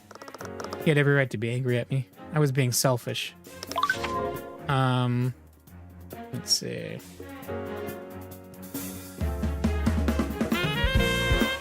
You did it to support your family. But you didn't learn magic just to benefit yourself, though. You used it to support your family. You gave them hope when the nobility shut down their tavern. That's... You didn't have a choice. You had a gift and you used it to your advantage. That's not selfish. Shut up. What? Just shut up, Tyrion. Why won't you leave me alone? Celeste, you don't know anything. You weren't there. You didn't hear what he said to me. You didn't see the way he was looking at me. I was thinking about how I betrayed him. I knew him. I knew him better than anyone. He loved me. He took care of me and I threw it all away. I chose to become a mage. He would never forgive me for that. The lotus juice. I'd take a look at this picture, Celeste. What's this? Broken glass? Wait, that bottle. It's a bottle of lotus juice. These shards were on the floor of the crime scene. What? That can't be true. They don't even sell it when we were in guard. Your father called in a bunch of favors to have it imported for you. He did? He didn't hate you, Celeste. He imported your favorite drink just to make you happy. No, that still doesn't change anything. If he did that all for me, it was before he knew the truth. That's not true. Stop acting like you know anything about us. You only met us yesterday. How could you know how he felt about me? Don't you think I want to believe you? I know the truth. He hated me. He hated me just like he hated every other mage. Celeste, your mother said the bottle was stowed in her room, but I found it shattered in the dining area near where the murder happened. He was holding it when he died. That means he retrieved it after your argument. So why would he have your gift if he was still angry at you? And why would he have it? Yep. It's because he loved you, Celeste. He knew he'd lost his temper and hurt you, so he was going to use that gift to apologize to you. What? I still don't like this. Daughter working as a mercenary of all things. Come on, Dad. You know I can handle myself out there. You shouldn't have to. They closed the inn. If I didn't do this, we wouldn't have made it through the last few winters. I know you're worried, but I can do this. No one can ever beat me in a fight. Just be careful. I don't know what I'd do if anything happened to you. Don't worry. Just let me do this for you. You and Mom both took me in. You took care of me for my entire life. I know I'm not really your daughter, but... Why would you say something like that? I'm sorry, I didn't mean... Did the idiots in the town say that? Tell me who. I'll go knock him out right now. Dad, no one said that. It's just... You're a McCoy. You've always been a McCoy. You're our daughter. I won't let anyone else say otherwise, especially you. Okay. Thanks, Dad. I love you. I love you too. How could I ever think that? She trailed off. She'd been barely keeping it together throughout the whole argument. Her voice began to break, and she broke along with it. She paused for a moment, trembling, then she slowly fell against me. She gripped me tightly. Everything from the last few days finally came crashing down on her. I was sure I was the last person she wanted to comfort her, but I was the only one there. She'd held back her grief for this long. She was strong. Much stronger than I had been. I hesitated, unsure of how to respond. I just held her as her quiet sobs echoed softly throughout the cell. Celeste, I'm sorry, but please don't talk right now. I did as she asked. I wasn't sure if it was enough, but I held her tightly. Feeling better? Yeah, thanks. She wiped her eyes. They were still red. But she smiled at me, and it wasn't forced this time. You need water? What? I figured you lost fluids, and I thought you might be dehydrated. What was I saying? Celeste snorted out a laugh. I felt silly, but something about seeing her laugh left me flustered. Tyrion, is everything really going to be okay? It will be. I'll get you that acquittal no matter what. Man, king, or god? Yeah, man, king, or god. She giggled to herself. Anyways, you should rest. The trial is going to resume soon.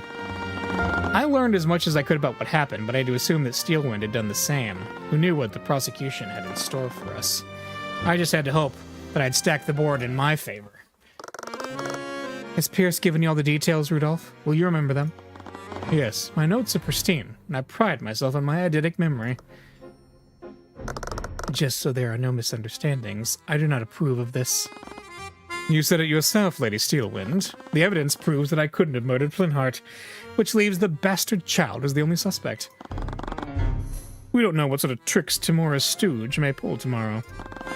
Just see this as a way of securing a just verdict. There will be no need for your father to intervene. Ooh, boy. Interesting. All right, let's see if we can get this done. Hi, Miss Timora. Cuthbert. How did the investigation go? I feel more prepared at the very least. I don't know exactly what happened, but I have a clearer picture of the crime scene. What did you find out?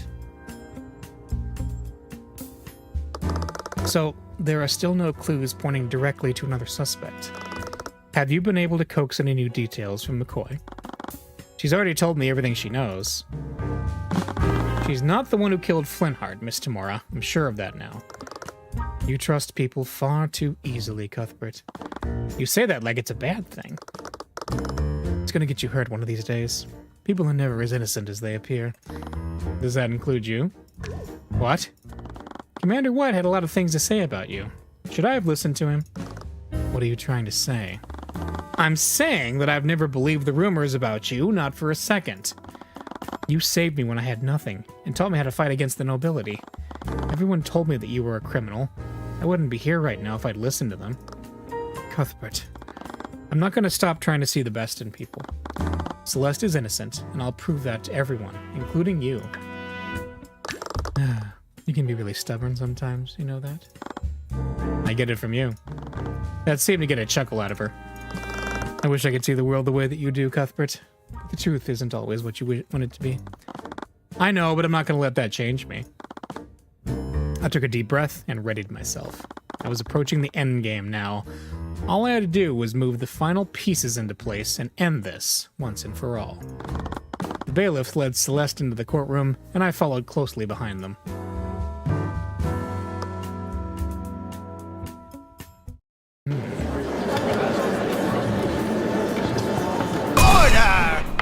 I love it. Court is now resumed for the trial of Celeste McCoy. Let us review the proceedings from yesterday. The defense presented some unfortunate oversights made during the investigation. I personally saw to it that the crime scene was thoroughly inspected this time. I see. I suppose that puts my mind at ease, if nothing else. At yesterday's trial, we found an inconsistency between the crime scene photo and the autopsy report. Because of this, the defense argued that a third party must have interfered with the crime scene to frame the defendant. To clear any doubts you may have, the individual who discovered the body has decided to testify today. Really? It was my understanding that they wanted to remain anonymous. The witness in question was within the gallery of the trial yesterday. After yesterday's proceedings, he felt that he couldn't stay silent any longer. Very well. Let's hear from this witness. Aha. Witness, please state your name and occupation for the court. My name is Reese Reginald Rudolph. RRR. I am a chauffeur. Rudolph appeared to be writing something in a notebook. His pen glided across the page, filling line after line within seconds. Mr. Rudolph? Forgive me. I was merely recording everyone present in this room. You're taking notes? I always keep clear and detailed records of my actions each day. I've found that ordering the present naturally brings order to the future. What? With such detailed records, your testimony about the defendant must be thorough indeed. Actually, I witnessed much more than just the defendant. I saw the crime as it was being committed, and I wrote down everything that I witnessed. What? If what you're saying is true, why have you waited until now to testify?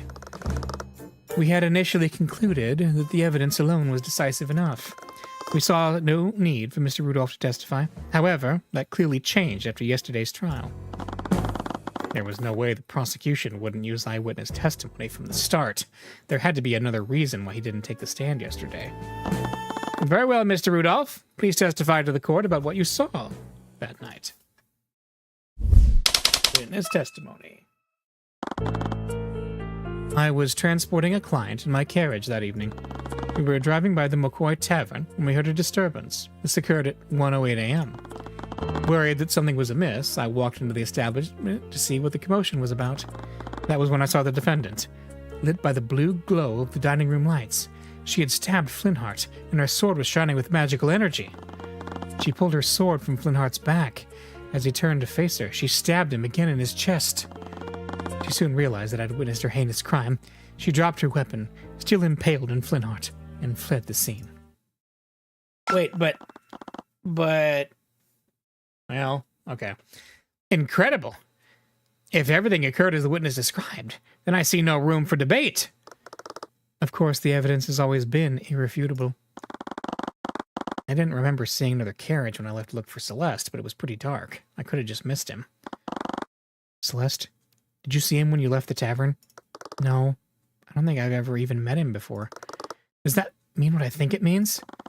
We shouldn't jump to conclusions, but if you testified that you saw him, he's clearly lying. I just need to find out why. Yep. The defense may now begin their cross-examination. Cross-examination. Here we go. Who was the passenger in your carriage? Well... Objection! Uh-oh.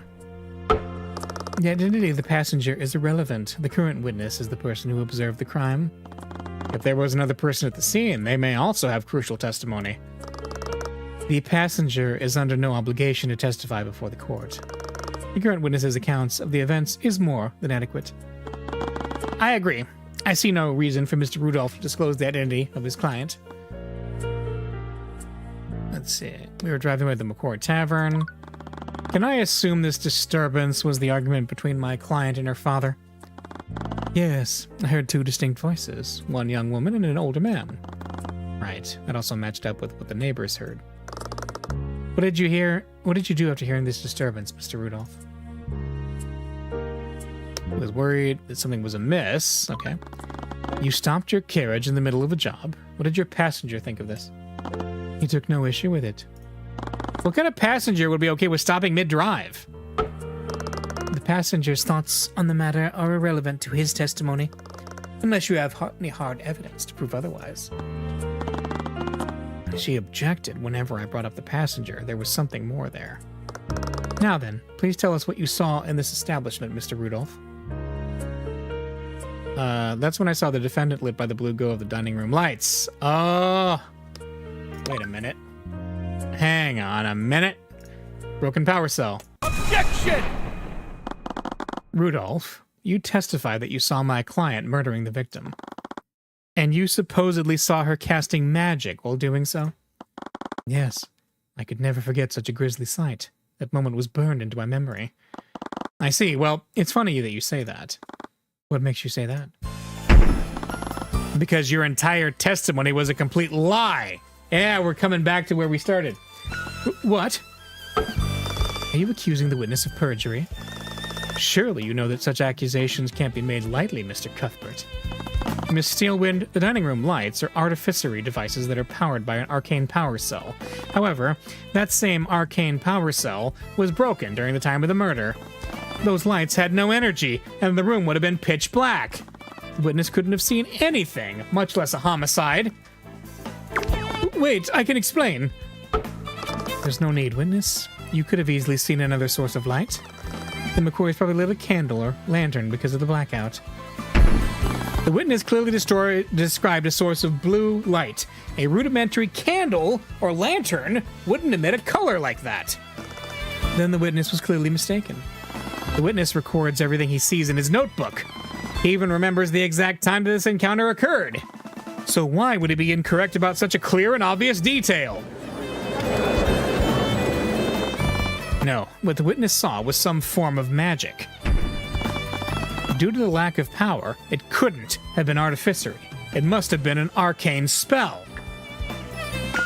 That's it. Witness, I was mistaken about something. Please allow me to revise my testimony.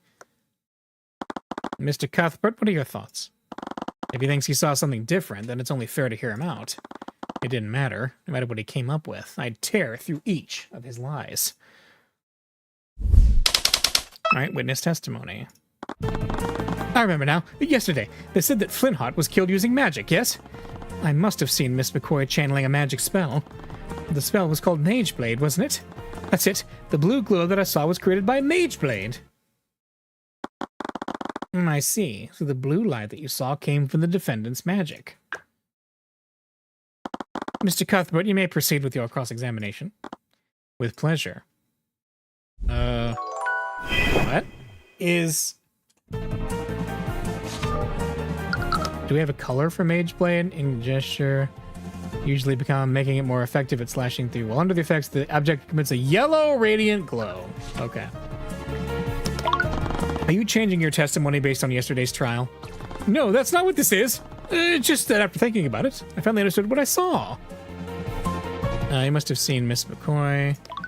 Wouldn't that be pretty noticeable and distinct?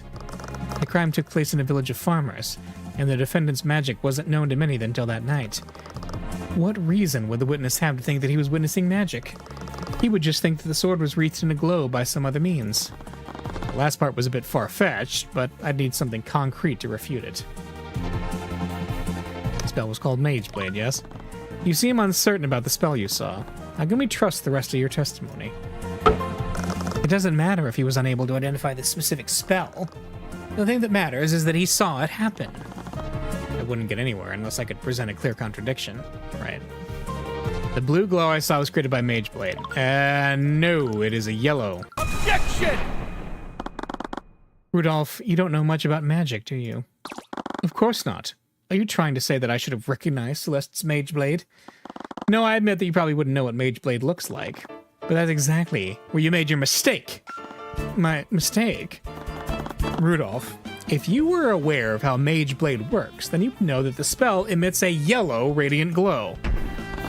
Which means the blue glow you saw couldn't have possibly been Mageblade. This is ridiculous.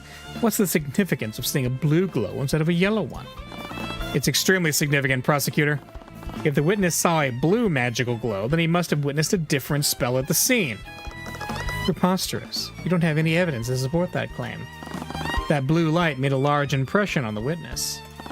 He wrote it down in his notebook. He even mentioned the color in both of his testimonies. I find it hard to believe that he'd be mistaken about something like that.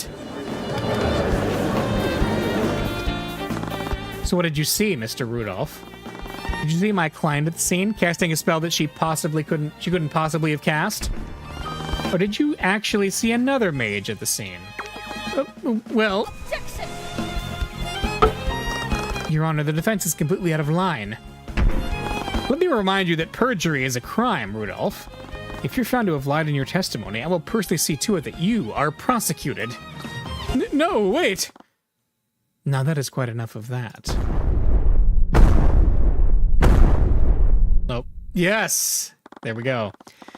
Garrick Pierce stood up from the gallery and walked to the witness stand, shoving Rudolph out of his way. He'd broken several laws with that one act alone, but no one moved to stop him. I like that we're actually bringing up the fact that, he did something illegal. I love it. The bailiff looked to the judge wearily and awaited instruction. The judge said nothing. His eyes simply narrowed as he waited for Pierce's next move.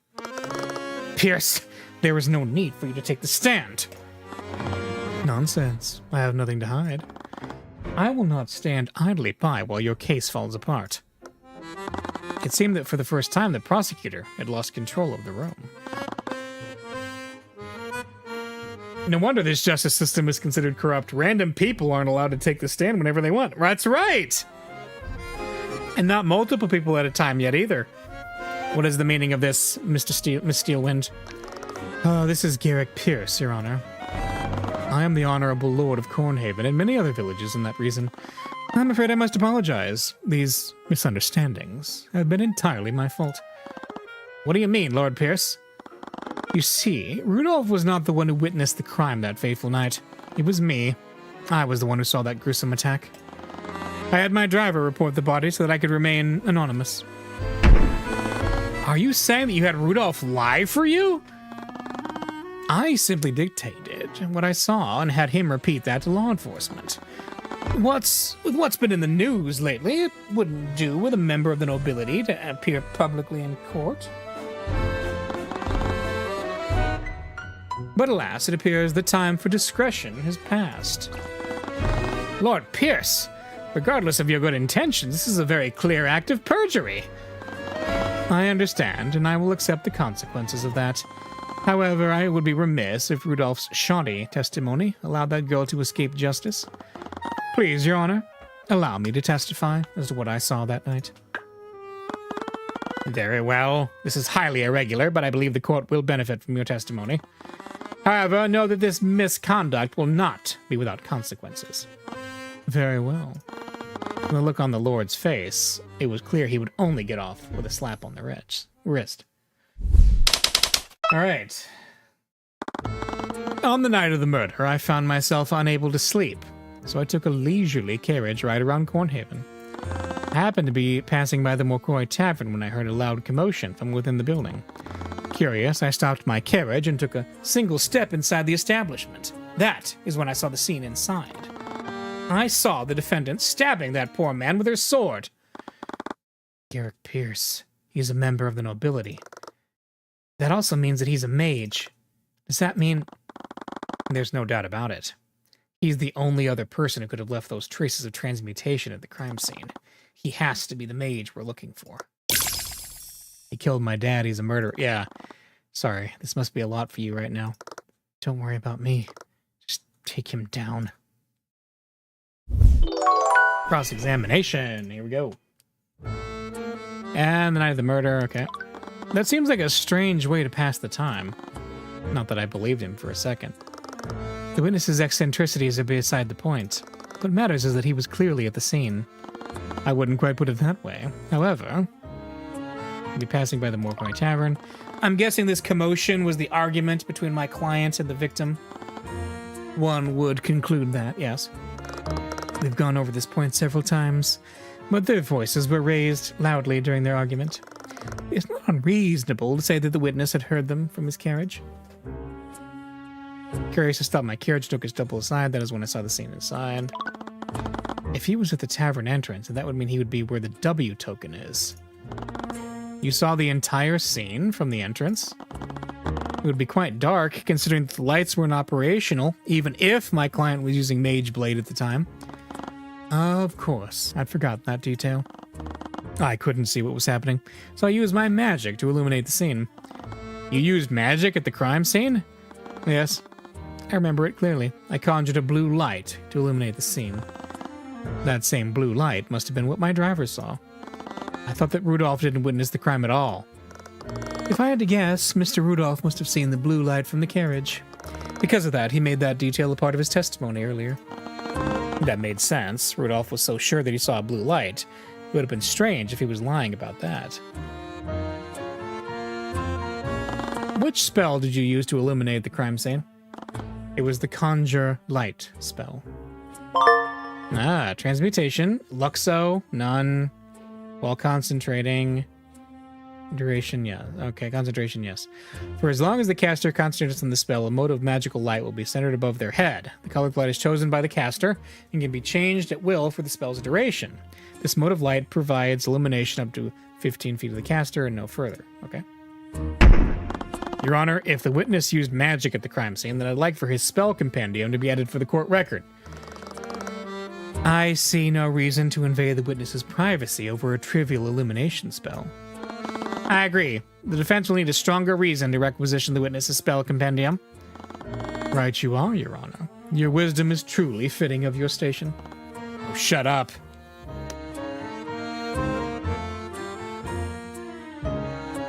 Use Conjure Light. Okay. Wait a minute. Crime scene map. Let's look at this.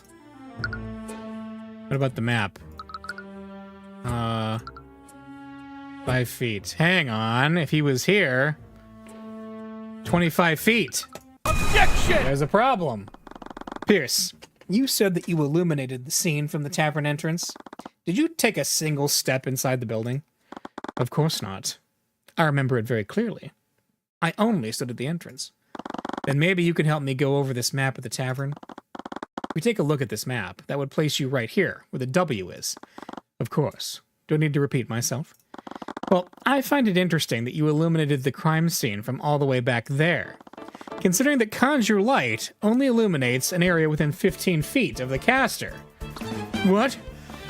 Pierce, Conjure Light doesn't behave like a normal light source. It only provides illumination up to 15 feet of the caster. If you had stayed at the entrance, your spell wouldn't have shown you anything. Objection! The spell's range is irrelevant. We've already established that the victim would have been illuminated by a mage blade. The witness clearly stated that he couldn't see what was happening. That was why he cast Conjure Light in the first place. But what does this mean? Lord Pierce, did you illuminate the crime scene or not? Well, I can answer that question for you, Your Honor. The witness did illuminate the scene of the crime. He illuminated it because he was standing right where it happened. Mr. Cuthbert, what are you getting at? Your Honor, the defense would like to formally accuse Garrick Pierce of murdering Flintheart McCoy. Hold on for a moment, this is absurd! I could have easily used a different spell to illuminate the room. And which spell would that be, Pierce? The specific spell escapes me. I'm not sure which one I used now that I think about it. You idiot. Well, maybe we can figure it out together. When you relinquish your spell compendium to the court. Steelwind, say something! If you had listened to my instructions, you wouldn't be in this situation.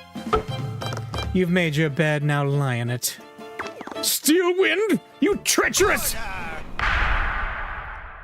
That's enough. It appears that the prosecution has no objections. With everything that has occurred, I'm afraid I must ask Lord Pierce to relinquish his spell compendium to the court. Pierce's spell compendium.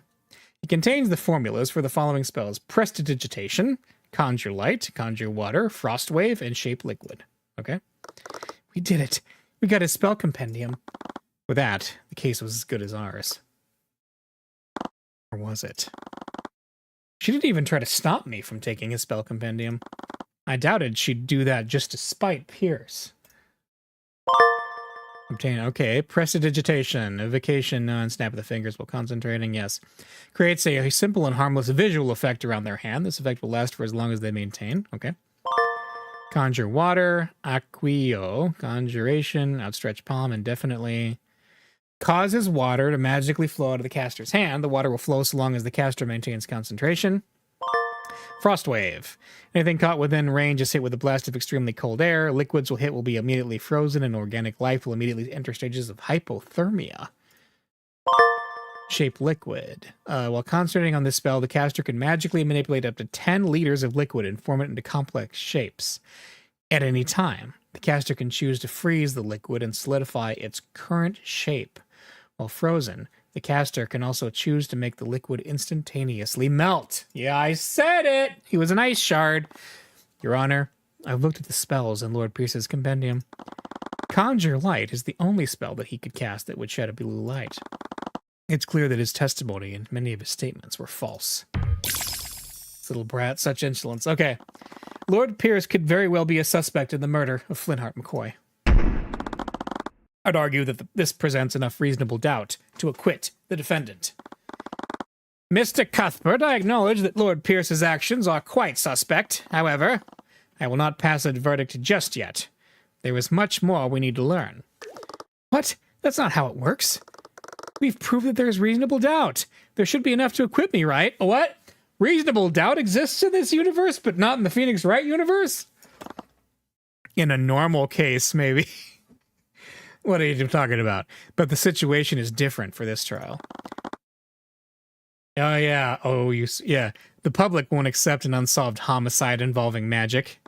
Unless we can unequivocally prove your innocence, the court will keep drawing things out. What? But that's not fair. That's just how the system works. The kingdom has always cared more about easing public tension than delivering justice. Are you serious? The court will be suspending the trial of Celeste McCoy until further notice. We have no choice but to give the Inquisition time to investigate Lord Pierce as a possible suspect. Oh, wow, okay. Objection! What? Huh? What? A possible suspect? The very idea of that is preposterous, Your Honor. What else did she have up her sleeve? Let's revisit the basic facts of this case. Flintheart McCoy was murdered using a blade with a transmutation spell active on it. Mr. Cuthbert, why don't you tell me the spells that Lord Pierce knows? His spells are Prestidigitation, Conjure Light, Conjure Water, Frost Wave, and Shape Liquid. Wait a minute. You've realized it too, haven't you? The witness doesn't know any transmutation spells that can be channeled through a solid object. But he does! He does! I'm already ahead of you. That can't be right. You're right. You're absolutely right, Steel Wind. I see. If all of that is true, that would still leave the defendant as the only possible killer. But he was the only other mage there. It has to be him. But he doesn't know any transmutation spells that could be cast on your sword. We can't prove that he stabbed him while using magic. Wait, how did he do it then? She was right. How did he do it? Since the beginning, I've been bothered by the traces of transmutation magic surrounding Flintheart's body. Originally, I had thought that the killer had somehow magically altered the sword and the surrounding wooden floor. But none of Pierce's spells could do something like that. Those transmutation traces were scattered all over the place. They didn't even fully cover the sword. So what if he didn't use a sword? What if he used something else? The defense did cast some doubt on this witness's testimony. Nevertheless, I must conclude that he could not have possibly committed the murder. With that in mind, please wait, Your Honor. We still can't rule out Pierce as a suspect just yet. What are you on about? Lady Steelwind said it herself. None of my spells could be used to stab Flintheart. I don't know any spells that could be channeled through a blade. Present. Shape liquid. But you didn't use a metal blade, did you? What nonsense is this? The autopsy report clearly states that the wound was created by a blade. If he didn't channel magic through a blade, how could he possibly committed the crime? Steelwind, Garrick Pierce didn't kill the victim using a sword. He killed him using an object shaped exactly like a sword. No. Does he know the truth? Ah. What? I'm afraid I don't quite understand, Mr. Cuthbert. Your Honor, I'd like to bring your attention to Pierce's spell compendium. Garrick Pierce knows a seemingly insignificant spell called Shape Liquid. With it, he can control any liquid and mold it into any complex shape he wants. He can even freeze it, locking that shape in place. If he had enough water, he could create a sword made purely out of ice. No. Is it possible that he... What do you have to say for yourself, Lord Pierce? That stubborn little brat! Pierce's breathing became frantic. He clearly wasn't prepared to be backed into a corner like this. I could feel his frustration, stress, and fear emanating through the eye of Horus. The board was set. I just had to deliver the final blow. Argument, okay? I'll tell you exactly what I have to say, you commoner! I'm not the one on trial here. We're here because that bastard child didn't know her place! I saw the murder, I witnessed everything! Yes. That girl used our holy arts to murder her father because she lacked a noble's temperament! Mageblade. No, that wasn't right. He claimed to have witnessed the whole murder, but I proved that he didn't in the last testimony. Oh, the, crime scene photo. No? All I had to do was show him evidence that proved him wrong. Was it the light spell? Yeah. And pray tell, how did you see everything? If you recall, you testified that you took only a single step inside the inn. However, you would have needed to be within 15 feet to see my client with conjure light. This again? If you're going to keep treading on that one detail, then I admit it. I stepped further into the inn. I kept that out of my testimony, all because I knew that you and Tamora would use it against me. Lord Pierce! But you didn't just withhold that detail from your testimony, did you? You testified to the contrary. You committed perjury, Pierce, plain and simple. That's... And let's not stop there. For your story to be true, you would have needed to be within 15 feet of my client. According to your testimony, my client had just finished murdering her father. Wouldn't she have noticed you? If you were that close, then surely you were close enough to apprehend her. So why didn't you? Don't you have a duty to your citizens you lord over? Shut your filthy mouth! The woman was armed. I had no reason to put my life in danger. She was holding a blood-soaked sword. I was terrified when I saw her holding that bloody sword. She'd just murdered a man, and I might have very well been next. Ah, sorry, but he had the sword in his chest. He claimed that Celeste was holding a sword. However, that proposed sequence of events... What? That can't be right, can it, Lord Pierce? This photo of the crime scene shows that the sword was left inside the victim's body. How could she still be wielding it if it never left the body? What? Damn you! Damn you! Steelwind, why aren't you saying anything? What? Steelwind froze. Even when I had the advantage, she usually maintained her usual poise. But now she was scrambling for something to say. Nothing came to her. Okay. Lord Pierce, please calm down. How can I remain calm when this charlatan is trying to frame me? This is a complete travesty. I came here to reveal the truth and testify against that criminal. And what do I get instead? Slander from some lowly peasant. You talk about justice, but you've committed several acts of perjury to twist the outcome of this trial. You don't care about justice. You're just here to cover up your crime. You filthy little... So admit it, Pierce. You created a makeshift sword with shaped liquid and used it to impale Flintheart. You shoved my client's sword into the wound while the remnants of the real murder weapon melted. You thought it was a perfect crime, didn't you? Wait, what did you just say? What? Lord Pierce? My apologies, Your Honor, just that I realized something absolutely hilarious. The defense has put forward an interesting theory, but there's one problem with it. And what's that? I think you said it yourself. You shoved my... We're having a flashback to a thing that literally just happened. Good job. You shoved my science cord into the wound with the remnants of the ruined weapon melted. Yeah, you thought it was a perfect crime. Okay. You're right, it would have been a perfect crime. Because any evidence to support that theory would have evaporated with that melted blade. What? No! He was right, magical traces don't spread through physical contact. They're only detected in the objects they are cast on. If he used a blade of water to kill Flintheart, all of the water he used to make that sword would have evaporated by now. That would mean there would be nothing left of the murder weapon. You've spun quite the tale here today, but in the end, you don't have a shred of evidence to support it, do you? You have nothing! Isn't there anything we can do?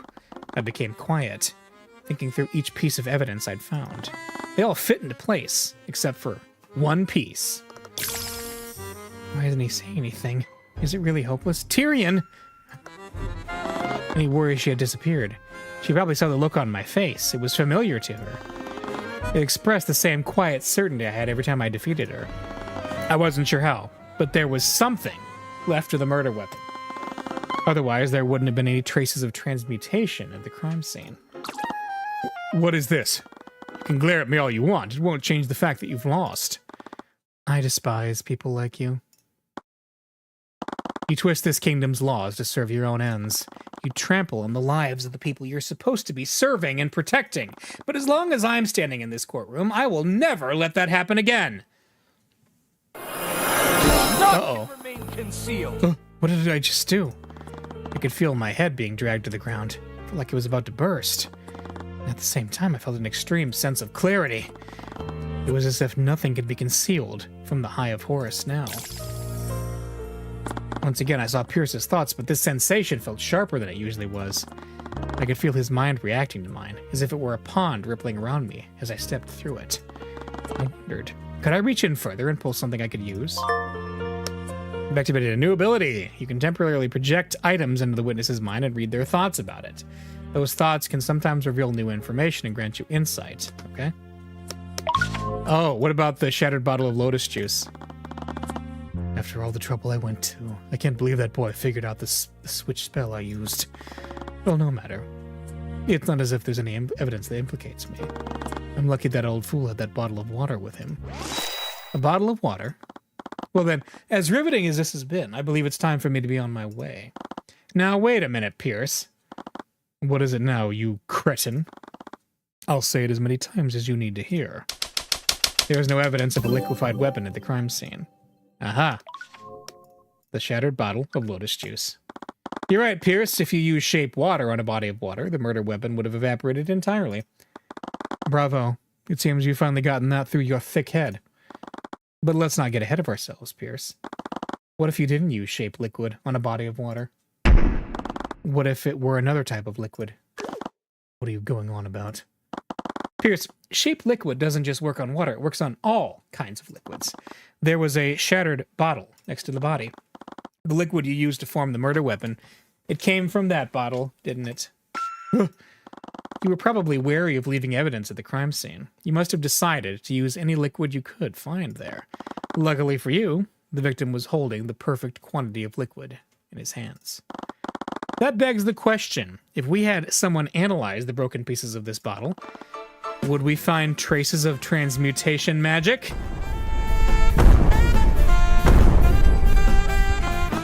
Do you think you can bluff me? We've already established that any water I supposedly shaped would have evaporated. Except the liquid contained in this bottle wasn't water, it was tea. So what difference does that make? A blade of ice made out of water would have evaporated entirely. But a blade of frozen tea would leave a dried residue. That tea wouldn't completely disappear. No. I wondered why there were so many traces of transmutation scattered around the crime scene. When I felt the texture of the floor, I'd thought a transmutation spell had caused some sort of chemical reaction with the wood. But the real answer was a lot simpler than that. The transmutation spell didn't alter the floor at all. It was just a stain from the spilled tea.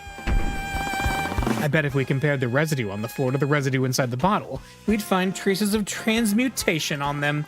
There is your murder weapon, Pierce. You have nowhere left to go. That's checkmate. All right.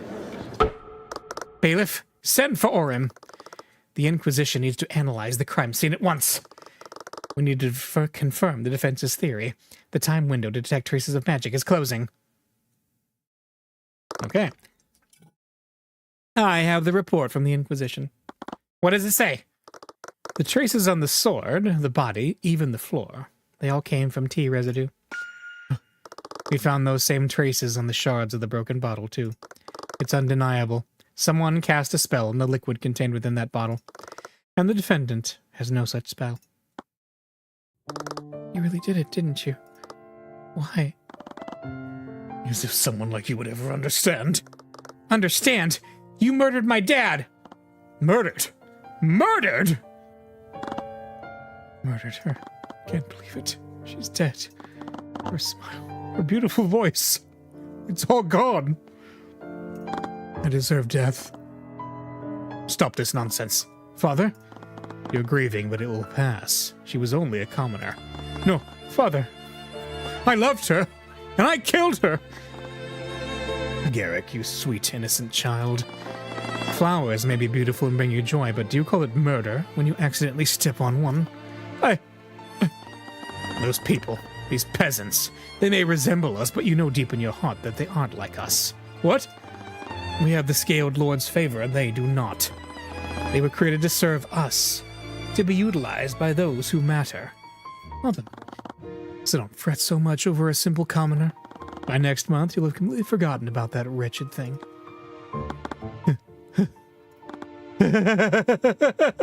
How could I have been so blind? She was a simple flower. Nothing but a worthless peasant. They're all just peasants, all of them! Is it murder to protect my kingdom? Is it murder to pull weeds before they blight my land?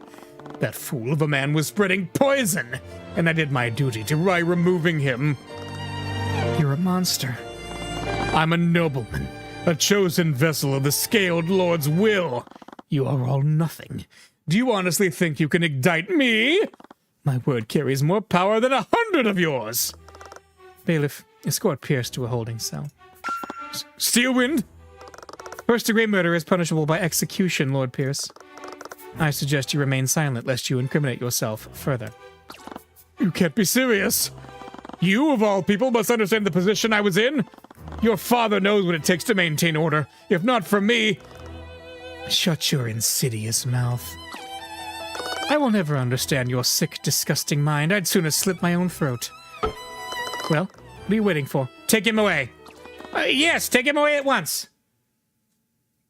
I can't believe it. We actually won. Tyrion, I know, Celeste. Tyrion. Teary-eyed, she threw her arms around me, embracing me tightly. I just stood there wide-eyed, looking toward the gallery members who were staring at us. I was unsure of where to put my hands. That was... remarkable. Miss Tamora! I'll be honest, when I realized that the murder weapon had evaporated, I thought that the case was over. You did a great job of turning that around. It was just luck. If he'd used water, things would have ended very differently. It had nothing to do with luck. Not this time. You were able to deduce which liquid he used, and you did it just by looking at a few shards of broken glass. I knew your deductive skills were good, but that was incredible. It wasn't just deduction, though. I did something with the Eye of Horus today. Something I'd never done before. I had an amazing ability, but I was starting to realize that I knew next to nothing about it. If I wanted to use it effectively, I needed to learn more. You are all quite lively. There's no need for such hostility, though I wouldn't expect any less from the Hound of the Eye Taker. Huh? What did she mean by that? I glanced at Miss Tamora, but she avoided eye contact with me. It was subtle, but her posture stiffened, and her brow clenched ever so slightly. I couldn't see any thoughts at the Eye of Horus. I must admit, I was hoping to test my mind against yours directly. However, your protege proved to be a worthy adversary. Is this some kind of game to you? You almost condemned an innocent girl to death. The courts operate by having two powers of opposition. When those powers are balanced, justice prevails, just like it did today. Your victory today was just the system working as intended. Working as intended. You know very well our system only exists to protect your people. You can act as sanctimonious as you want. That doesn't change that with each passing day, your father butchers more and more innocents. I know, but I'm not my father. I walk a different path. I know you have no reason to believe me, so let my actions speak for me.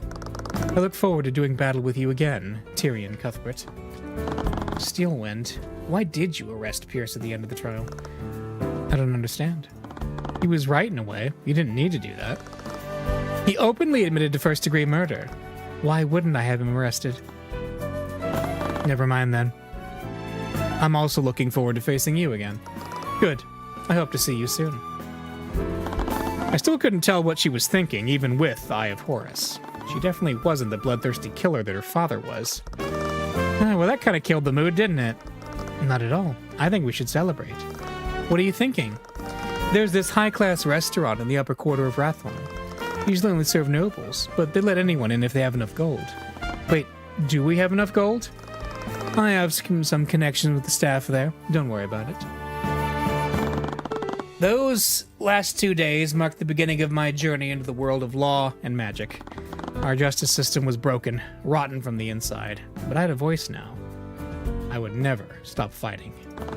With my skills and the Eye of Horus, I knew nothing could stop me. Or at least that's what I'd hoped. This feeling, I knew it! His radiant soul is finally ripe for the reaping. Even with this small speck of time has felt like an eternity. I can't wait any longer. I can't wait to see that wretched light drain from his eyes. Okay. That's creepy. William, please, I implore you! I know you're excited, but don't you think we're moving far too quickly? Lloyd von Sanctus, the head of House von Sanctus and Duke of Commerce. His noble house is one of the 4 pillar families. His family is responsible for managing trade and commerce throughout Rierengard. Nonsense. Everything has been going according to plan. William Frege, the head of House Frege and the Duke of Finance. His noble house is one of the 4 pillar families and responsible for tax collection and the exchange of resources. House Frege owns and controls every banking house in Rierengard. Lloyd von Sanctus shifted nervously, his rat-like posture practically shuddering. William Frege, on the other hand, only seemed bothered by Lloyd's incessant chattering. They both held the status of Duke, but only William wore it rather than the other way around. I have advocated for the Arcurians more than anyone else, but I haven't had enough time to look into them. The Arcurians are efficient yet simple folk. The only thing they care about is their coffers, and I'm quite proficient in that language. And what of the Grand General? Who do you think pays for all his soldiers? He may be able to get to the ground forces, but his extended family is something else entirely. If you threaten them like this, they will respond in kind. Loyalty can be bought, the same as any other commodity. Every house has a weak link. It's only a matter of time before I find his. William, enough! This meeting is an opportunity for us to finally pull the Minister of Justice to our side. I will not squander it. We will take Rierengard from Lucio today. Grow a spine while you're at it. You're a duke, for crying out loud. Lloyd just exhaled deeply as he followed William to the meeting room. Oh, okay. I think this is going to go a little bit longer, so I am going to go ahead and save. And we'll call it there. So this is, I'm liking this game a lot so far. Episode 1 through 4. Oh, there's like, I think we're starting the next episode already. Okay, anyway, that's good. We will resume this next time with more Tyrion Cuthbert, Attorney of the Arcane. See you then.